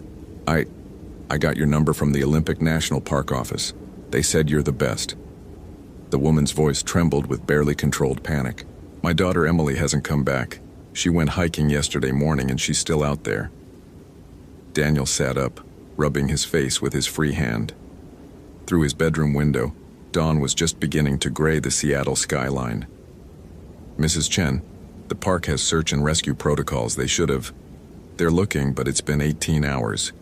The ranger I spoke with said the area where she went. He said it's tricky, disorienting. He mentioned your name specifically. A pause, then quieter. He said you know that area better than anyone. The Hoh rainforest. Had to be. Daniel felt the familiar tightness in his chest, the ghost of old panic. Mrs. Chen, I'm not with the Park Service anymore. I haven't been for 3 years. Please. The word broke. She's 19. She's my only child. The last text I got from her yesterday afternoon just said, "Lost trail. Nothing looks right." Then nothing. Mr. Harper, I'm begging you. Daniel looked at the framed photograph on his nightstand. Him and Marcus, both in ranger uniforms, grinning in front of the Solduke Falls sign. He'd turned it face down 2 years ago, but had never moved it entirely. Marcus had been 26 when he vanished. They'd found his radio 3 miles from where he'd last checked in, smashed against a cedar trunk. No body, no explanation. Just gone. What trail was she on? The ranger said she started on the Hoh River Trail, but they found her car at a trailhead near the Bogachel River. He said that doesn't make sense because they're... I don't know the area. I'm calling from California. Daniel's mouth went dry. The Bogachel watershed, the traditional boundary of Quinault territory, the same area where Marcus had disappeared. Mr. Harper? He closed his eyes. I'll be there in 3 hours. The drive to Olympic National Park took Daniel through increasingly dense fog. By the time he reached the ranger station at Forks, visibility had dropped to maybe 50 feet. Inside, he found Ranger Michelle Torres, one of the few people from his old life he still spoke to, hunched over a topographic map marked with red circles and lines. "Danny." She looked up, relief and worry mixing on her face. "Didn't think you'd actually come. Tell me what you have." Michelle pointed to the map. "Emily Chen, 19, experienced day hiker from San Diego. Started the Ho River Trail at 8:30 yesterday morning. Signed the register. Said she planned to hike to 5 Mile Island and back. Easy trail, well marked. Should have been back by 5 p.m. She moved her finger north. "But we found her Subaru here, at the Bogachil trailhead 8 miles away. No note, no sign of her. Last phone contact was 3:47 p.m. yesterday. Text to her mother. Lost trail. Nothing looks right." "That's it?" GPS on her phone pinged twice more after that, both times from impossible locations. Michelle pulled out a printout. Once from a point that's in the middle of old-growth forest with no trails, and once from a ravine that's been impassable since a landslide in 2005. Then the phone died or was destroyed. Daniel studied the map, noting the cluster of red marks, a pattern he recognized. "How many searchers do you have out?"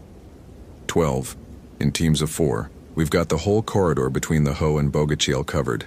She hesitated. "Danny, there's something else. Last night, 2 of the search teams reported their GPS units malfunctioning.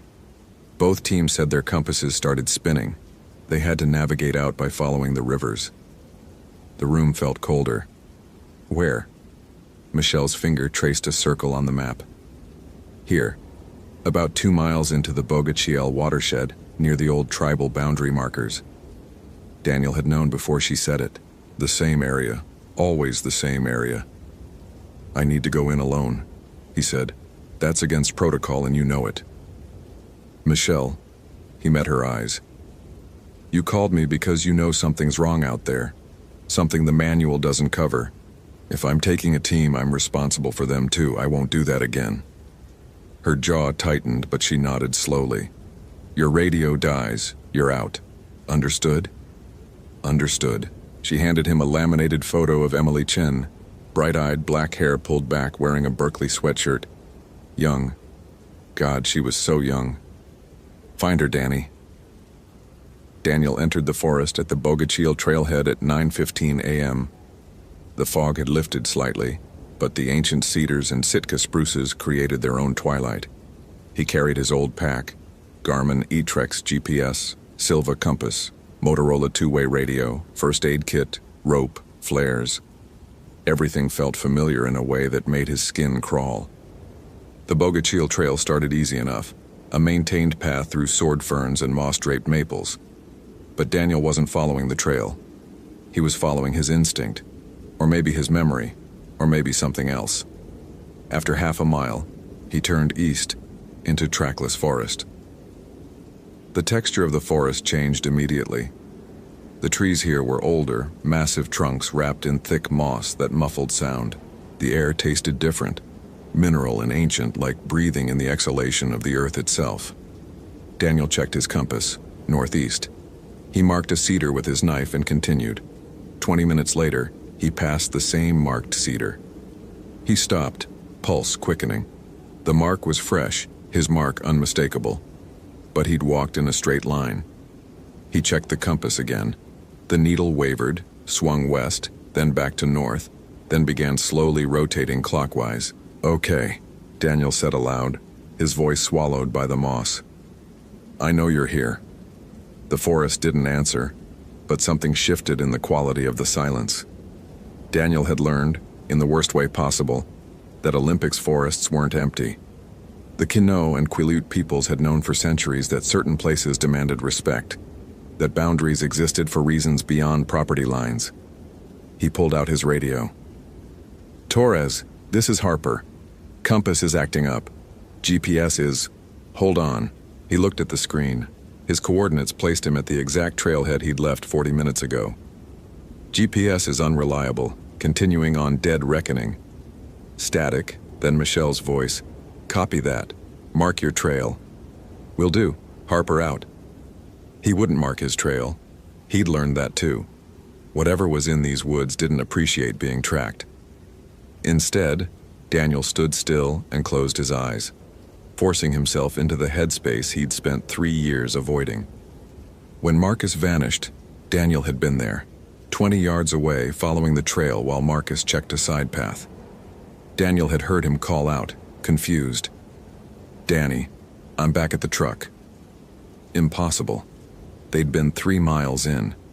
Daniel had run toward the voice, and when he reached the spot where Marcus had been, his partner was gone. Just gone. The forest had swallowed him whole.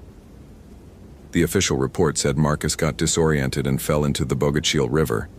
The current carried him away. End of story. But Daniel had seen Marcus's boot prints. They'd walked in a tight circle, getting smaller as if he'd been spiraling down into the earth itself. And in the center of that spiral, pressed into the mud, a handprint too large to be human, fingers too long, pressed so deep it went through 6 inches of soil to bedrock. Daniel had never told anyone about the handprint. "I'm not here to disrespect," he said to the forest. "A girl is lost. Her mother needs her back. I need to find her," a raven called, harsh and close. Daniel opened his eyes. 10 feet ahead, where there had been nothing but ferns, a narrow path now cut through the undergrowth. It wasn't maintained, but it was clear. A deer trail maybe, or something older. He followed it. The path led deeper into territory Daniel didn't recognize, though he'd studied every map of this area for years. The trees grew stranger, cedars that spiraled as they rose, their bark forming patterns that looked almost deliberate. Nurse logs supported gardens of mushrooms that glowed faintly even in the dim light. And everywhere the moss, thick as carpet, deadening every footfall. After an hour, Daniel found the first sign, a torn piece of purple fabric caught on a devil's club spine. He recognized it from Emily's photo, her jacket. He radioed it in, gave his best guess at his location, and kept moving. The path widened into a small clearing, and Daniel stopped abruptly. In the center stood 7 stones arranged in a perfect circle, each about waist-high, weathered smooth. Between them, the ground was bare earth, no moss, no ferns. Nothing grew inside that circle. Daniel had seen these before, in his research after Marcus disappeared. Quinault boundary markers, sacred sites, the kind of places where old agreements were made between the people and the forest. Just beyond the circle, carefully placed on one of the stones, sat a newer object, a digital camera. Emily's camera, based on the Berkeley lanyard attached to it. Daniel's training screamed at him not to disturb the circle, but Emily could be dying out here. He approached carefully, stopping at the edge. The camera was just out of reach, balanced perfectly on the stone's top. An offering, or bait. "I respect the boundary," Daniel said to the silent forest. "But I need that camera. It might help me find her." A wind rose from nowhere, shaking the branches overhead. Drops of condensed fog fell like cold rain. The camera tipped slightly, then fell into the circle, landing in the bare earth. Daniel's heart hammered. He'd have to enter the circle to retrieve it. Every instinct told him this was wrong, that crossing that line violated something fundamental. But Emily's face floated in his memory. 19 years old, someone's daughter, someone's whole world. He stepped into the circle. The world lurched sideways. For a fraction of a second, Daniel saw the forest differently. The trees weren't trees, but towering figures watching, waiting. The stones weren't stones, but kneeling forms, heads bowed. And in the center of the circle where he stood, the ground opened into depth, a spiraling well of darkness that reached down into earth that predated humanity. Then it snapped back. Daniel was standing in the circle, camera in his hand, breathing hard. He stepped out quickly. The camera's screen was cracked but functional. He turned it on, scrolling through the photos. Emily hiking, smiling. More forest shots. Then the images changed. Trees that Daniel didn't recognize. Arrangements that looked wrong. Emily's face, frightened now, holding the camera out for a selfie. Behind her in the frame, visible in the shadows, a shape. Tall, too tall, with proportions that made Daniel's eyes water trying to focus on it. The last photo was time-stamped 4:02 p.m. yesterday, A blurry shot of ground as if the camera had fallen, and barely visible at the edge of the frame, Emily's hand reaching toward something Daniel couldn't see. He radioed Torres again. I found her camera. She was definitely in the Bogachiel watershed. I'm going to... Static cut him off. He tried again. Nothing but white noise. A voice spoke from the trees. Help me. Daniel spun. Emily? I'm lost. Please help me.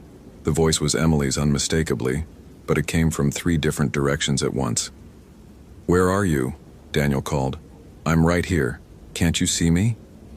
Movement in the trees. Daniel caught glimpses.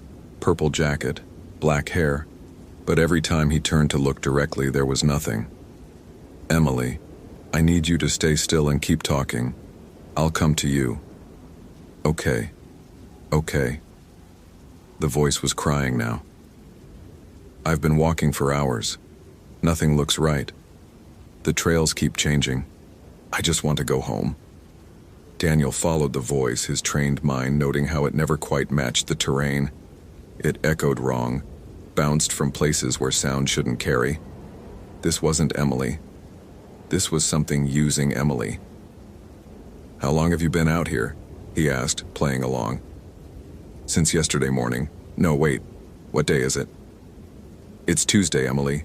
October 14th. A pause, then... That's not right. I came out here on Monday. That's right, you did. But you just said it's Tuesday. That would mean... The voice cracked. That would mean I've been out here for over a day. Daniel emerged into another clearing, smaller than the first. And there, finally, was Emily Chen. She sat with her back against a massive cedar, her purple jacket torn, her face scratched and pale. She was staring at her hands. Emily? She looked up and Daniel's blood froze. Her eyes were wrong, too dark, pupils dilated so wide they swallowed the iris. And behind her, carved into the cedar's trunk, were symbols Daniel recognized from his research. Quinault pictographs, ancient, sacred. She's still inside, Emily said, but it wasn't Emily's voice anymore. Deeper, older, layered with harmonics that human vocal cords couldn't produce. She came where she should not come. She marked this tree with her knife, thinking to claim it, to own what cannot be owned. Daniel raised his hands slowly. I understand. She didn't know. She's young. Please. Your kind never knows, never respects, takes and takes and takes. Emily's body stood, moving with a fluidity that was all wrong, joints bending in ways that made Daniel nauseous. You know this. You paid the price before. Marcus, Daniel whispered, the loud one, the one who laughed at the signs, who crossed the circle 3 times, who took stones from the boundary. Yes, he fed the roots well. Horror and rage warred in Daniel's chest. He was my friend. He was trespasser, as is she. As are you. The thing wearing Emily's face tilted its head. But you are different. You came with respect. You made offering of your fear. It paused. You may have one or the other. Your friend's bones, or this girl's life. Not both. The boundary demands payment. Daniel's mind raced. Emily was still alive, still savable. But Marcus, God, Marcus had been alive all this time? Or was this thing lying? Show me, Marcus, he demanded. Show me and I'll make my choice. The forest rippled. Reality bent. And suddenly Daniel was standing in a hollow beneath the roots of an ancient cedar. In the shadows, barely visible, was a skeleton in a ranger uniform, arms wrapped around itself in a final embrace. The skull faced upward, jaw open in an eternal scream. Moss grew through the ribs. Mushrooms sprouted from the eye sockets. The vision released him. Daniel staggered, tears streaming down his face. Marcus had been dead for 3 years. There was no saving him. There had never been a chance to save him. I choose Emily, Daniel said, his voice rough. Take me instead. The thing laughed, a sound like wind through hollow trees. Noble, pointless. She crossed the boundary. She carved the sacred cedar. She must pay, or another must pay equal price. Emily's hand, not Emily's hand, pointed at Daniel. You paid once. You lost your friend. You carry that weight. You respected the boundary after. You learned. The finger moved, pointing back at Emily's face. She has learned nothing. She sleeps inside her mind, dreaming of trails and cell phone signals. She would return to her world and speak of getting lost, nothing more. No respect gained, no lesson learned. Daniel understood then. This wasn't about punishment, it was about balance. About maintaining the agreement that had existed here for thousands of years. Let me wake her, Daniel said. Let me teach her. If she understands, if she truly respects what she violated, will that be enough? The thing considered. If she understands, if she swears to carry the knowledge, to be a guardian herself, in her own way, then balance is preserved. It leaned forward, and Daniel forced himself not to retreat. But if she fails, if she cannot hold the weight of understanding, then you both feed the roots. Do you accept? I accept. The world twisted again, and Daniel was inside Emily's consciousness, a gray space where she huddled, terrified and confused, reliving the same 5 minutes over and over, getting lost, trying to find her way, marking the trail disappearing, getting lost again, marking the tree. Emily, Daniel said gently. Emily, look at me. She turned, eyes wide. Who are you? Where am I? I need to find the trail. I'm Daniel Harper. I'm a ranger. Your mother sent me to find you. But Emily, I need you to stop and listen. Can you do that? She nodded slowly. You're in the Olympic National Forest in Quinault Territory. Do you remember what you did yesterday? I hiked the Hoh River Trail, but I got turned around. I tried to mark my way, but everything kept changing. Then I found this big tree and I carved my initials in it to help me remember where I'd been. She looked down. That was wrong, wasn't it? The tree was really old, and I shouldn't have damaged it. That tree is sacred, Emily. It marks a boundary that's been respected for thousands of years. The forest protects that boundary, and when you violated it, the forest protected itself. Understanding dawned in Emily's eyes, followed by horror. I'm going to die here, aren't I? Not if you make a choice right now. Daniel knelt beside her. The forest, the spirit of this place, it's offering you a chance. You can go home, but you have to truly understand what you did wrong. Not just know it intellectually, feel it, respect it, and you have to promise to carry that respect forward, to be someone who teaches others, to guard these boundaries in your own way. I don't understand. How? Your mother said you're at Berkeley, environmental studies. Emily nodded. Then study this. Learn about indigenous land rights, about sacred spaces, about why some places should remain wild and unmarked and respected. Become someone who protects these boundaries, not with ranger uniforms and regulations, but with knowledge and advocacy. Daniel gripped her shoulders. But Emily, you have to mean it. This isn't just agreeing to get out of here. If you make this promise and break it, you're condemning yourself and me, do you understand? Emily was crying now, really crying. The kind of tears that came from understanding what she'd almost lost. I understand, I swear I understand. I'll spend my life. I'll make it right. I'll make it mean something. Then wake up. Daniel opened his eyes. He was kneeling in the clearing. Emily collapsed in front of him. Her eyes were closed, her breathing shallow but steady. The symbols on the tree behind her glowed faintly, then faded. The voice came one last time from everywhere and nowhere. The balance is preserved. Take her out. She will remember. You will both carry the weight. Emily's eyes opened, brown, normal, terrified, human. Mr. Harper? Yeah, I'm here. Can you walk? I think so. Daniel helped her up. She leaned on him, weak from a day and a half of supernatural imprisonment, but alive. As they turned to leave, Daniel looked back at the cedar.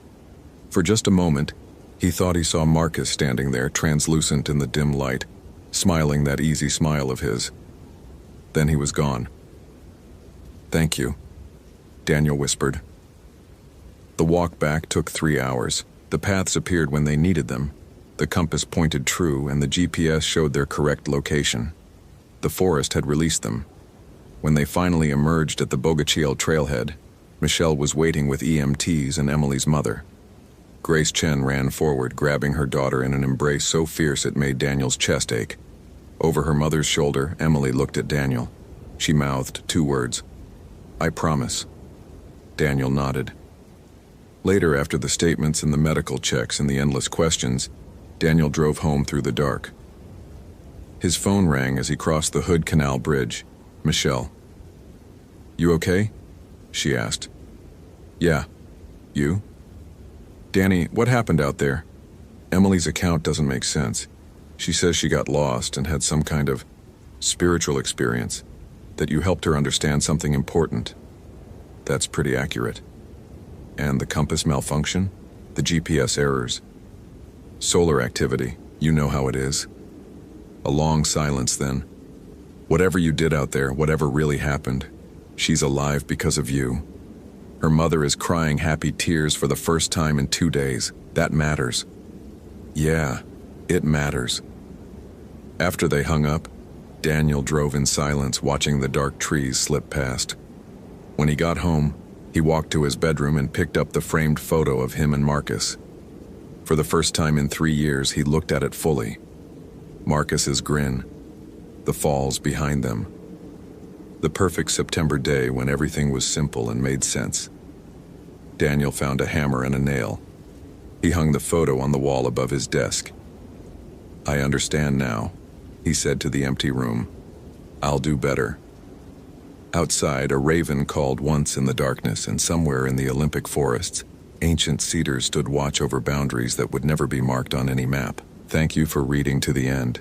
If you enjoyed this narrative, consider following for more immersive stories. What's your interpretation of the Guardian's true nature?